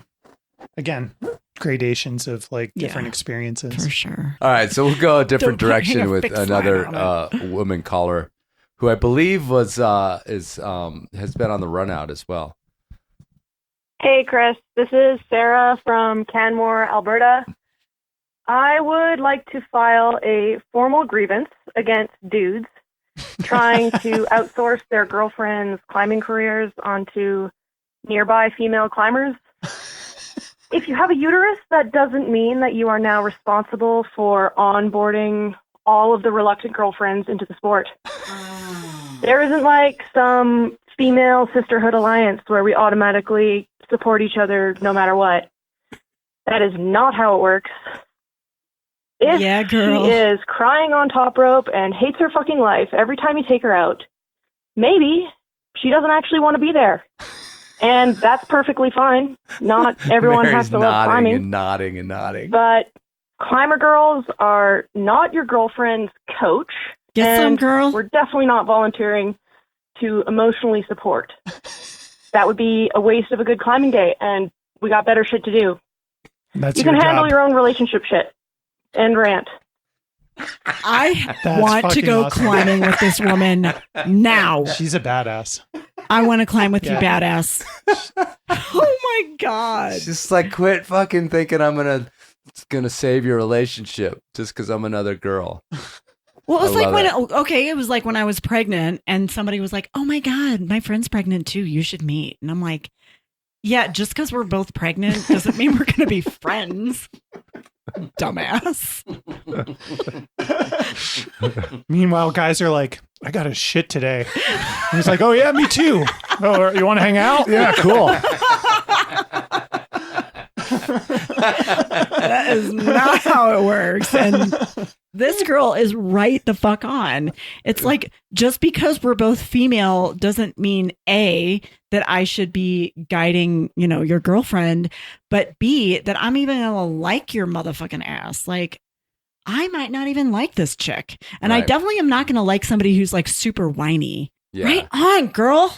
Well, I think you and my wife get in these same positions of being the rope guns. Yes. In so many situations. Yeah. And it gets old. I don't mind. I actually kind of like the challenge of being the rope gun. Right. Because I just turn that guide brain on and I'm like, oh, Yeah, this you're is a kind of guide fun. guy. Like somebody could pay me. Oh, yeah. Will you pay me? You're like a professional guide. Yeah. I mean, that's what I'm saying Yeah. is like, I kind of enjoy that. But yeah, I think if you weren't a professional guide, you'd be like, But this not when is you're lame. off hours. No, not when I'm off hours. I don't want to deal with that shit. No. Mm-mm. I don't want to deal with some whiny chick. I don't have anything to add to this because Yeah. I don't even know what's the scenario. I've would seen be. this all the time. Yeah. I mean, you see it in the gym too. Yeah. We're like, oh, you should go climb with those other girls. Like don't the know. boyfriend, like shooing the girl away. I feel like I'm just kind of so around people who are just psyched on climbing all the time. Yeah. I don't. Like it doesn't matter if they're male or female. Right, yeah. They're always We're like, kind of, it's I'm all, just We are in a insulated it's all bubble. kind from of like Yeah. leveled out. but Yeah, what for is sure. it? I mean, maybe from your guys' point of view, like what do you think when you are in a situation where you do see a man treating maybe like treating the girlfriend like, oh yeah, you should go climb with those girls or whatever. Like, what do you think when you see that? I walk up to him and I slap him in the face. Yeah, You're such an Andrew. ally. I'm like, yeah, I'll climb with your girlfriend, Doc. Sure.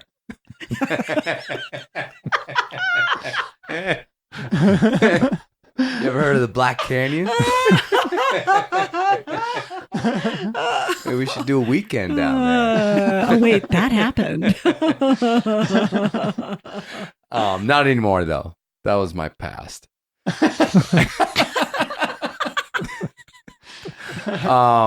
Yeah, anyway, let's move on. I think that people who are not psyched on climbing, it could be also that they're just not psyched on the Mhm. guy. Yeah.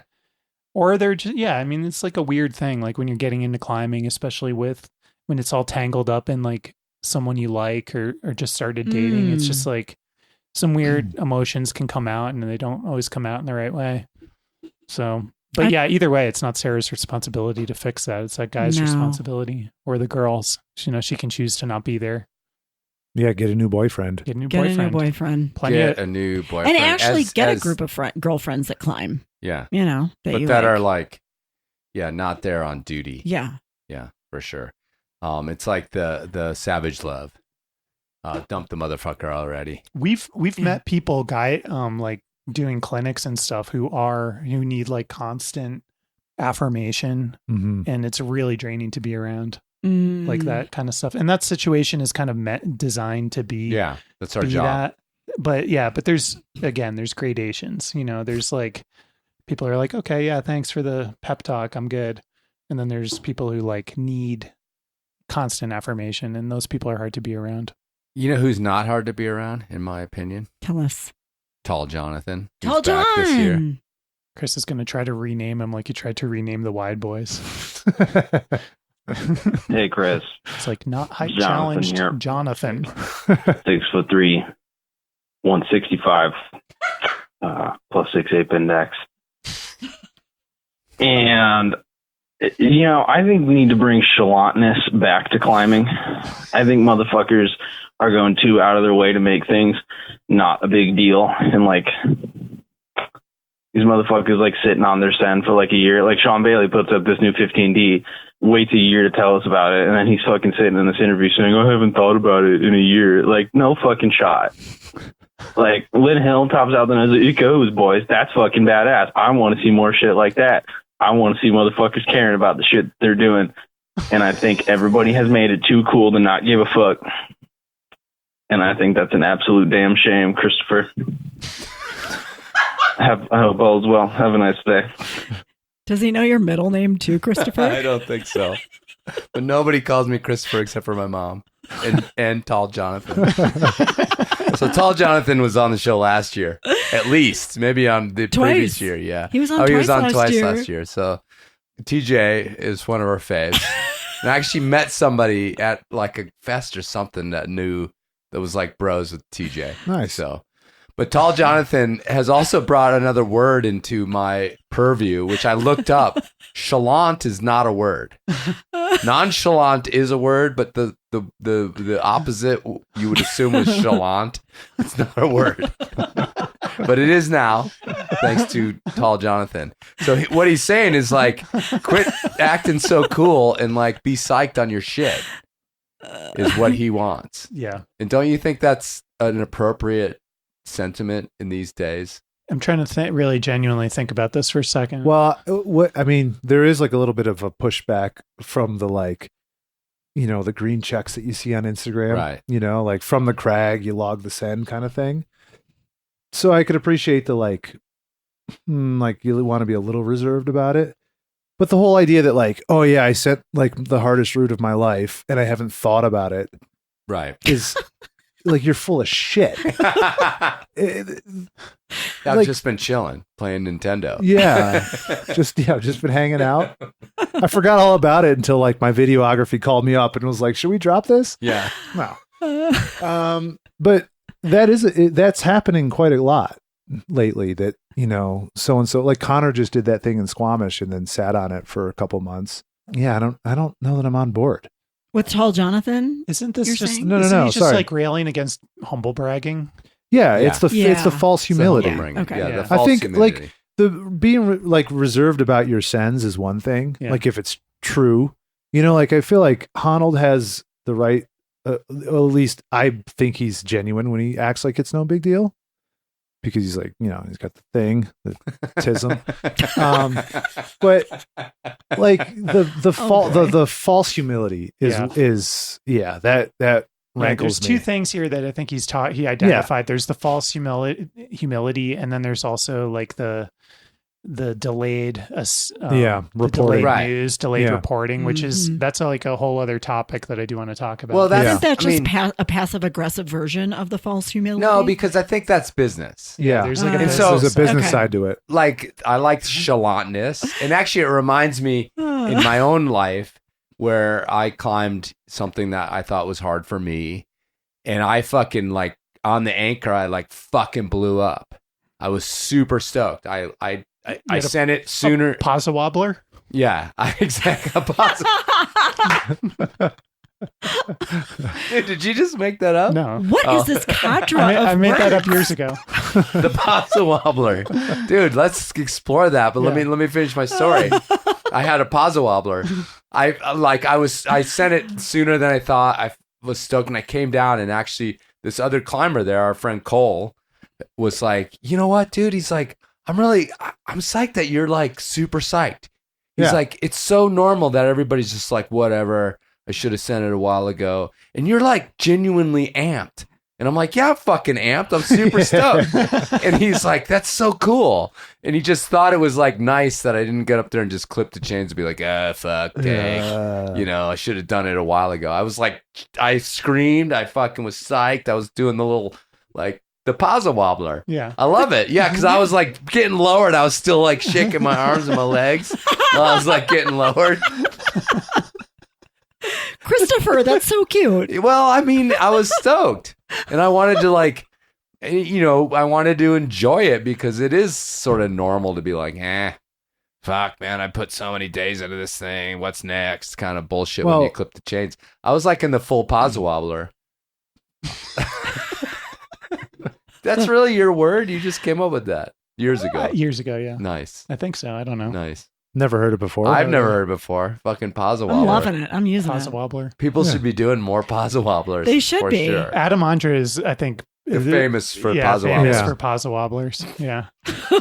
He's famous for his wobblers and he's famous for his Pazza Wobblers as well. Well, they go hand in hand. Yeah, they go hand in hand. Yeah. Because I will throw a fucking nasty wobbler too. Yeah. Because his little arm, well, he's got long arms and legs, but they kick around regardless of the kind of wobbler. Yeah. When you're describing yourself, I was like picturing this video of Adam Andra like Pazza wobbling like at the top of like the world karate cup. kicks in the air as I was being lowered and stuff. Yeah. Yeah. I was So like, basically, this guy. and I elevated the crag. Right. Yes. Yeah. You're super chalant. Yeah. Cole was suck. I was chalant as fuck. Yeah. Chalant as fuck. I mean, basically, you and this guy are like, let's be enthusiastic about our wins. Yes. I mean, and sure, when I look at it from the perspective of like a celebrity climber, I'm like, okay, I get why he's pulling his hoodie over his face. But in terms of like the rest of us, the normal people, I actually think enthusiasm is such a great thing, and it is positive, and it does like make the rest of the crag feel good, and it feels good when you see somebody like psyched on what they did. Tell Jonathan's example of Lynn Hill, like, it goes, boys. I don't know if that's like, I have no idea what it was like when she actually did the nose, but I'm just like imagining her like in a circle with like all the stone masters like in the valley, just like getting up in their face and like chest bumping them like, it goes, boys, fuck you. Like, just like rubbing their face in the grass, I don't know. By the mid 90s, most of those guys were like, I don't know, deep in Loserville. Yeah. The rest of the yeah, Stone whatever. Masters You know what I mean? were, Like, yeah. I imagine hers was a little bit more nonchalant than chalant, but maybe. Yeah. Would she have been a Chalantness. nonchalant and not a chalant? But I get his vibe. Like, there is obviously like tooting your own horn too. So it's a it's a fine line. But chalantness is 2020. I think the difference is that your Pazza Wobbler would have happened no matter who was at the crag. Totally. And I think what he's getting at is that, like spray is one thing. And it's like, if you're going to adjust your wobbler or Pazza Wobbler based on who's at the crag, right, then you're full of shit and you should reevaluate. I think you got to earn your Pazza Wobbler. Like, if you're Pazza wobbling off of every fucking route you do, and you're sending routes all the time and you're like the best climber at the crag, people are going to fucking hate your ass. Yeah, you could overdo it. You could overdo it. Yeah. You got to save those Pazza wobblers when the moment's right. Well, And, maybe he's only for talking Sean about Bailey one. in his defense, maybe he's like, I've got harder fish to routes, fry. Whatever. Yeah. Like, maybe this really isn't a big It deal. was. for him. It wasn't a weird. Isn't it in like some obscure crag somewhere? Yeah, down in Arizona. Dude, people are talking about that route like it's a legitimate 16A. Like, it's going to be Really? upgraded to 16A. crazy. And he didn't know enough to like grade it as hard as it is. But it's been tried by like a lot of the like really, really good climbers. And it's fucking really hard, like legitimately hard from what I mean, the hear. breakdown alone is Yeah. like, it's insane. Yeah. So I wonder when that gets repeated and if that gets upgraded. And it would be interesting. Maybe can you Pazza wobble like 10 years ahead, like later when your route gets upgraded? A pre-Pazza wobbler? Yeah, first 16A in the world, bitch. Yeah, no, he could do a video where Yeah. he's fucking totally Pazza wobbling. Yeah. About how fucking rad he is. Yeah. I do have to say, though, something I really appreciate is when I'm at a crag and somebody's just like sent their first 11A. Like, it's not that the grade doesn't even matter. It doesn't matter like who they are. People want to see people succeed. I and be like psyched. love that when somebody's like, I just did my first 11A, and they're like doing the Pazza Wobbler Yeah. trout jump. Yeah. I'm just like, It's fuck. I get psyched. I'm like, fuck, Yeah, I I do just too. warmed up on that. I do too. Shut the fuck up. I've warmed. Fucking asshole. Hypocrite, drink. Shut your fucking mouth. Get out of you're in the way. Yeah. You're taking way too long. Give me back my fixed line.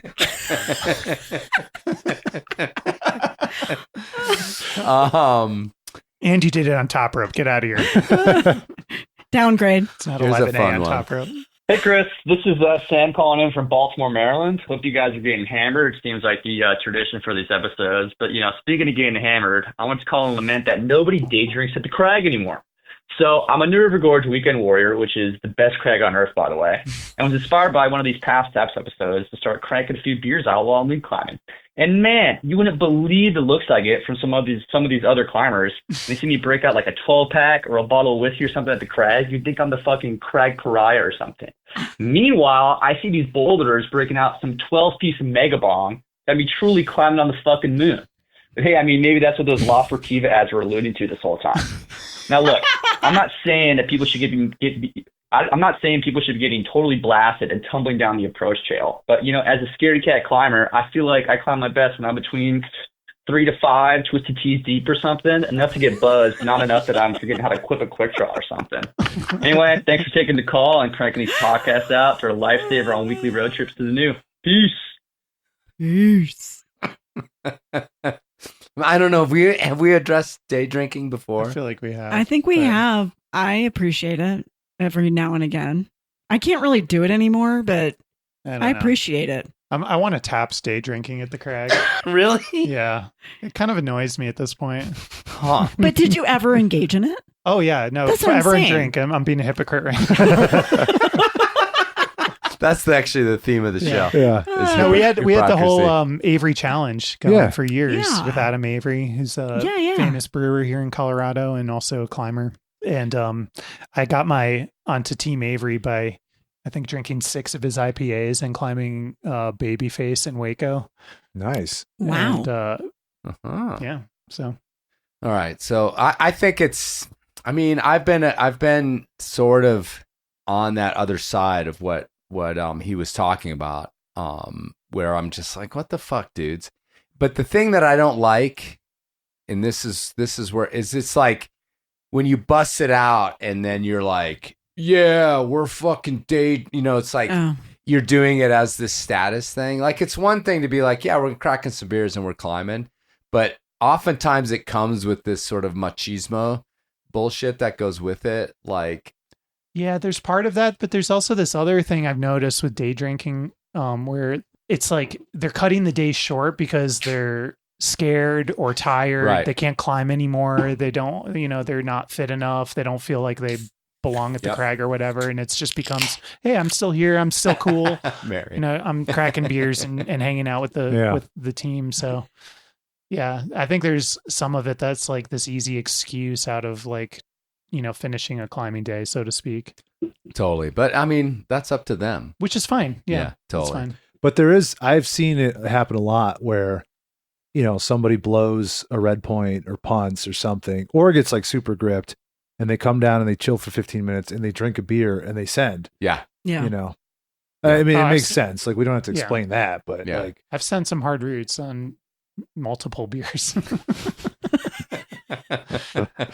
Yeah, I mean, it's in the sort of tradition of climbing in a lot of ways. So I understand it, but again, I don't like that kind of like flexing that goes with it sometimes, which I hopefully this person is not. I don't know. He mentioned twisted teas. Twisted teas is flex. pretty particular. Yeah, that's kind of a Southern thing, though, right? I have no idea. I mean, he was saying the New River Gorge was his place. So I mean, it is a long tradition in rifle, though, for sure. Yeah. The drunken ascent. One of our good friends in particular. All right, here's a more serious one, and we're getting on here. So let's take this one. I want to hear what you guys have to say about this. Hey, this is Rich. Been a long time climber. Started in '88. I don't really get into the in my day BS kind of stuff. I'm pretty accepting of the new things and trends and whatnot, what have you. My beef has to do with bouldering, which I've been a participant of since before the pad was invented. It's building out landings. It's a destructive. I think it's akin to chipping a route. You know, it's you can't do a problem. You build a landing and you do it. It's the same thing as chipping, right? Right? Is it? I don't know. He talked himself out anyway, of his own stupid just thing. a thought. Been getting under my skin, so there you have it. It's a very destructive practice. I think he is onto something that this like happened in the Front Range where landings were getting built in the Flatirons, which is completely illegal.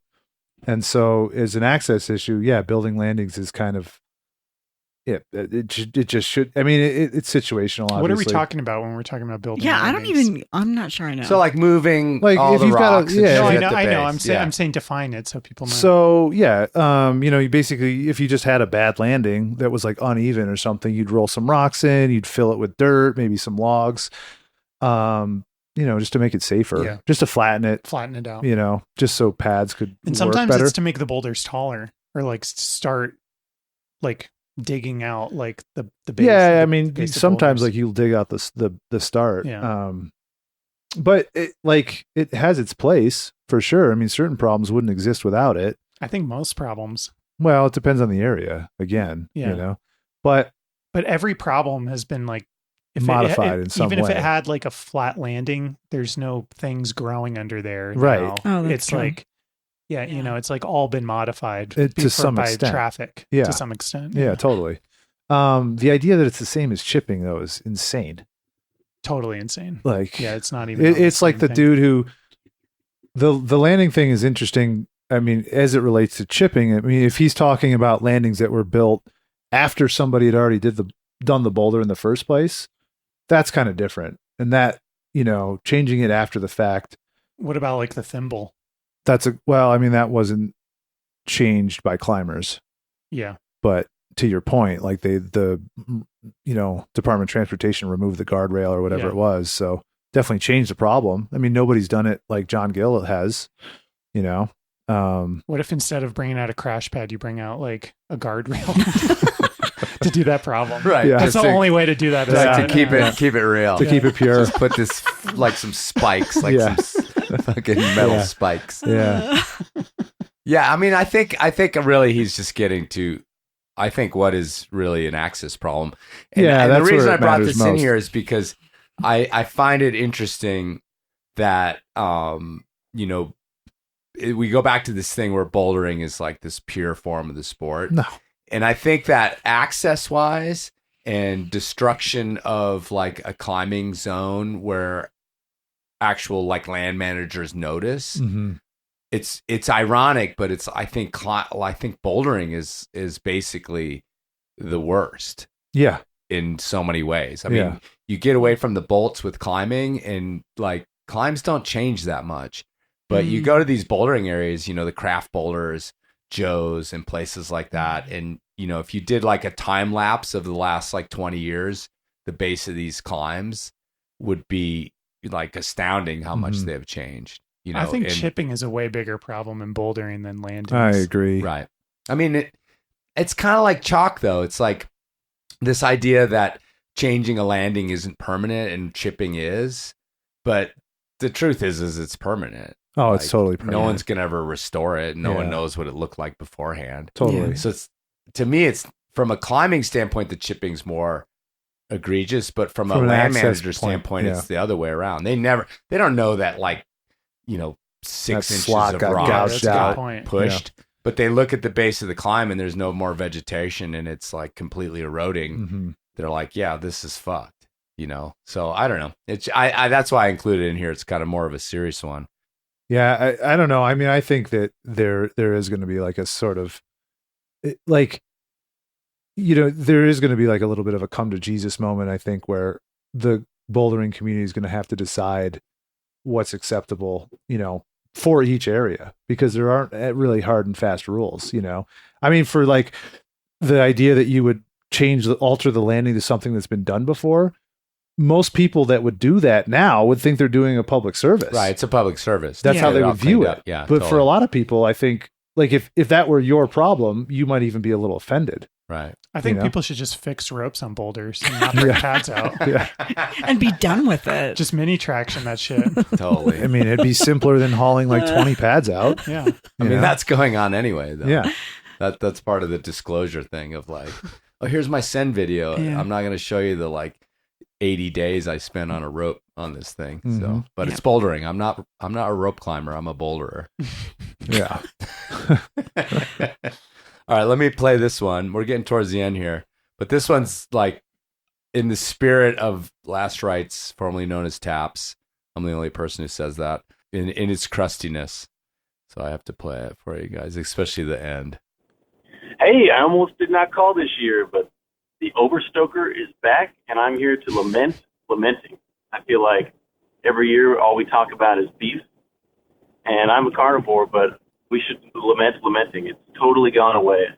And other than lamenting, I'd like to lament booty. I think booty rules have gone out the window with this new wave of climbers with normal, humane morale. They think the rules of booty are equivalent to theft and stealing, and they have a problem with finding someone's gear and then selling it at the sports recycler.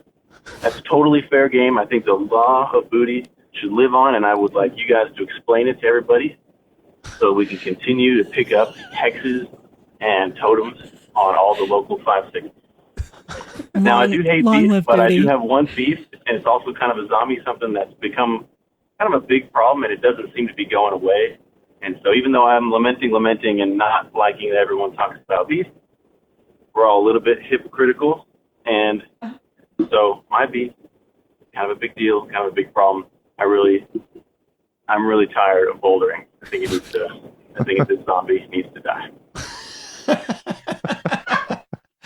So dude is just like done with bouldering. Yeah. Like, bouldering should be removed in its entirety. Wow.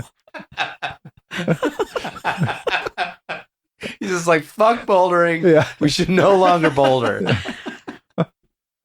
That's what I loved about that one. I'm like, all right, that's a stance. I like how there's a couple of calls in I here feel that they've kind of come out with some like relatively logical arguments, and then right at the end, the plug just goes, and it's like, hold on, what happened? I thought he was talking about booty. I didn't understand he was saying the word bouldering. No, he was talking about booty first. The whole time. Okay, I just want to make sure. So he's also lamenting that we lament bouldering. That we go through all these efforts to return gear, like posting it, and like we Andrew and I have adjudicated several of these things where people took gear and then someone wanted it back, and anyway, he wants the old school. You find a fucking cam, you can do what you will with it. Actually, you don't have to, I think that's kind of what you should be doing. I agree. And when I leave gear, I expect that somebody else. Because I always think it's the toll. Like you fucking failed. You paid the toll, and the toll is you lost your gear, and come back another time when you can succeed. Yeah, no argument from me. Yeah. So, but just the like, let's cancel bouldering is fucking awesome. But I feel you, Overstoker. Sometimes I'm like, it's fucking. It's all it's like our bad tendencies. Do you think that arise in bouldering? Is it bouldering the activity or is it bouldering the people? The people. Yeah, there you go. Let's be clear. Which brings me to this one, and we're gonna do a little speed round, I guess now. Yeah, this is an unknown community member of the Houston climbing scene. So I'm part of the community here, and it is awesome. This community is like the best you can get because we don't have much rock around here. And, so this is more time for this community. Good vibes, good climb, good time, good people, good pals. And I just can't wait to get back to that gym for more of that, and part of this thing now is, I get to the gym and I realize like, man, I get my shoes on, I get my hands up against that wall, and I'm just about to climb that route. And I go, you know what? That's just not what it's about. it's about the community, and it's about getting back off this wall and going to talk to people around, and just realizing that the community is all it's about. And the more I climb, the less vibes I get, and the best vibes I get, and that's just not what it's about anymore. And I used to love going out on these road trips and getting out there to go climb, get out in nature, but I mean, that's just less time away from all this good community and all my good friends. And, I can't stress it enough that it's not about the climbing. The climbing community is about the community and the people that exist around it. And without that, what do you have? I just wish someone would just invite as many people as possible to the gym. Just get them all in there and just lock us up and throw away the key, just so we just more people to get in the way of climbing and to not let me climb on the wall.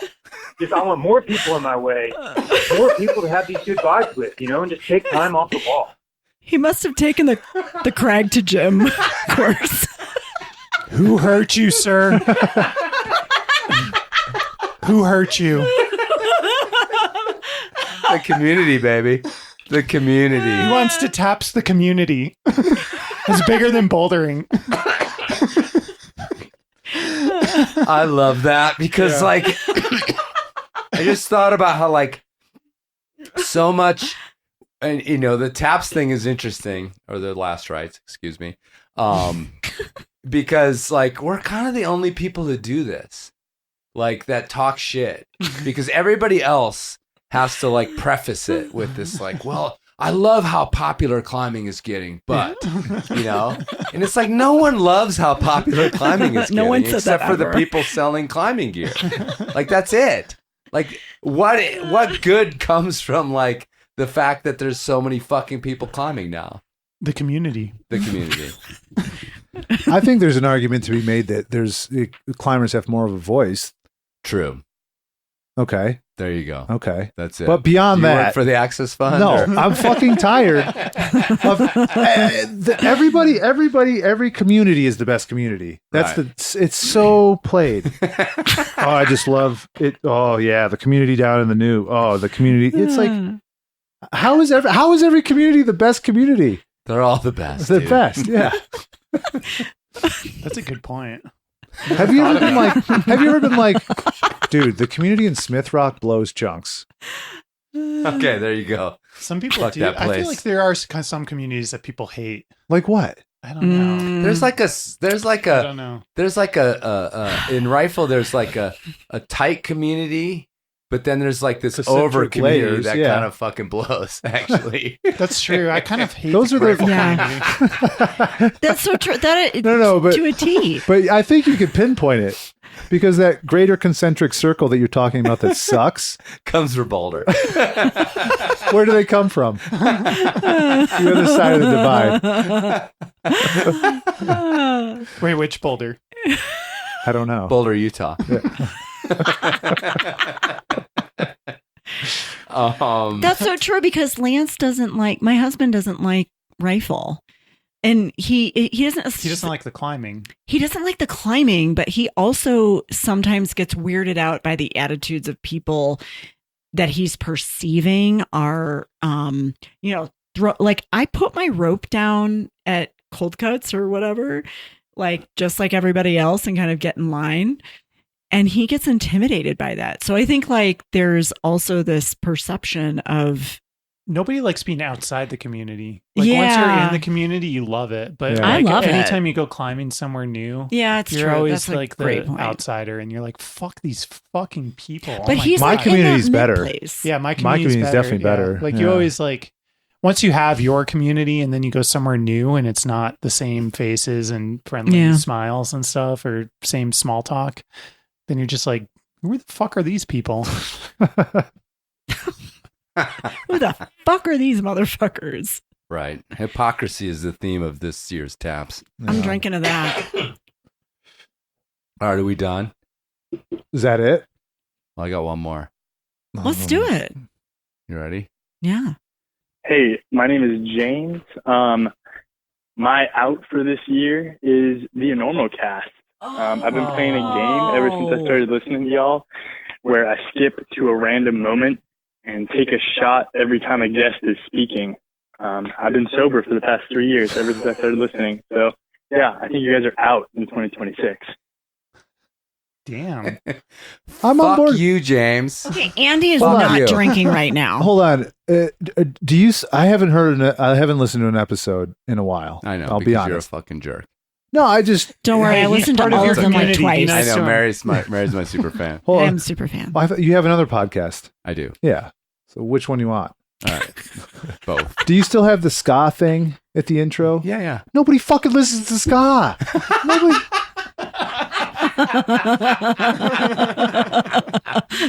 You know why I use that? First of all, No. Because it's my song. And so I have no licensing problems with using that. Can you do anything other than ska? That's really your problem with the Enormocast? Is the ska intro? I'm going from beginning to end. My problems, my grievances. Jesus, man. All right, I'll see what I can do. If I change the intro, will you start listening again? Yeah, I'll think about it. Okay. I'm just saying, it's like the climbing media, like Real Rock still uses like the shots of Ashimo when she was like 8. As it's the same thing, dude. Ska, man. Like, what the fuck, Chris? No, you can't change. No, one of the rules of podcasting is you can't change your music. Yeah, people get nuts about that. Really? Yeah, you change your intro, you're hosed. You're Yeah, hosed you're forever, fucked. huh? Really? Should I send you the whole song? Because it's a whole song with lyrics and everything. Can you? I want to know. I want to know. I want to hear it. Yeah, I want to know the sort of frame of thought. Like, the last time I listened to ska was probably like the Mighty Mighty Bosstones in middle school. Sure. It's so coming back though, dude. You'll see. We're on a 20-year cycle. No way, dog. dude. So- This guy is talking about canceling the Enormocast. I know. You know the part that you skipped out on his call was here where he was like, the main reason I'm saying this is because of the ska intro. No, I played that because I just want to say fuck you, James. Oh yeah, that's like fair. Why don't you create something? Yeah, go that, make your like, own. 13 or 4 has had like 13 or 14 million downloads. Really? Like, go fucking create your own shit then, and don't listen, and don't call my fucking 1-800 number to complain. I don't know. It was the only negative call I got. I was just like, fuck straight off, dog. How do you know he's serious? I listened to it a few times. He sounds serious. Maybe not. All right, James, I apologize. But still, fuck off. If you're serious, he hates you. If you're not serious, you guys can still be homies.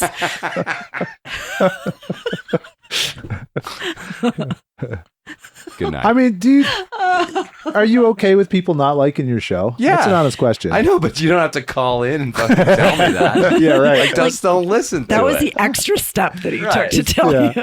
He's like, fuck this. Not only does he follow me on Instagram, because that's how I found out about it, Yeah. but then he like picked up his phone, had to go to the website because I didn't post the number on Instagram. So he had to go to the website, find the number, then pick his phone up to tell me I suck. Or he's joking. Maybe he's joking and I just don't get it. Not a nice one. Well, even if he's not joking, I love how worked up you're getting. All right, we're out. Yeah.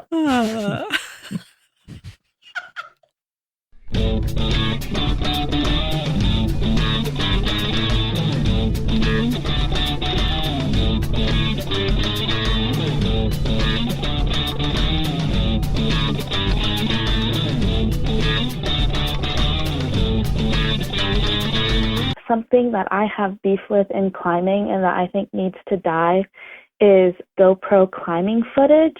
I just don't really understand like who that footage is for and like what the purpose is of it. It's just like all you can see is like some dude breathing really heavy and shaky hands and like super up close footage of the rock. It's like bad POV porn. Like if I wanted that footage, I would just like go on Pornhub. Hey, this is Scott. I wanted to give my last rites to the bitchy arguments around belay devices. All right, something that I think has got to go is developers putting up routes, paying for their own hardware. People, get out, donate to your Crag Care, donate to your local climbing groups. Developers are putting sick roots up, and you guys can pay for the bolts. Someone needs to replicate the portable boulder problem. I would like to call taps on these Instagram climbing guides, typically an SPI or brand new rock guide from Boulder, Colorado, making tons of videos about hyper-specific anchors for every type of situation they encounter on every kind of pitch. I'd like to perform Last Rites for the ever-expanding cinematic universe of belay commands. Something I'm hoping to leave behind is all the toe fungus I see in the gym. So my question for you is the Yosemite finish dead? Is it dying? Should it die? YouTube videos, movies, everything has the climbers mic'd up. And I really just want to listen to some 90s techno and watch people bust some hard moves. I really, really don't give a fuck what people sound like on the wall. It's when it's super crowded and everyone's waiting for a route. Most people kind of like talk to those around them and see what routes people are going to get on before they hop on one.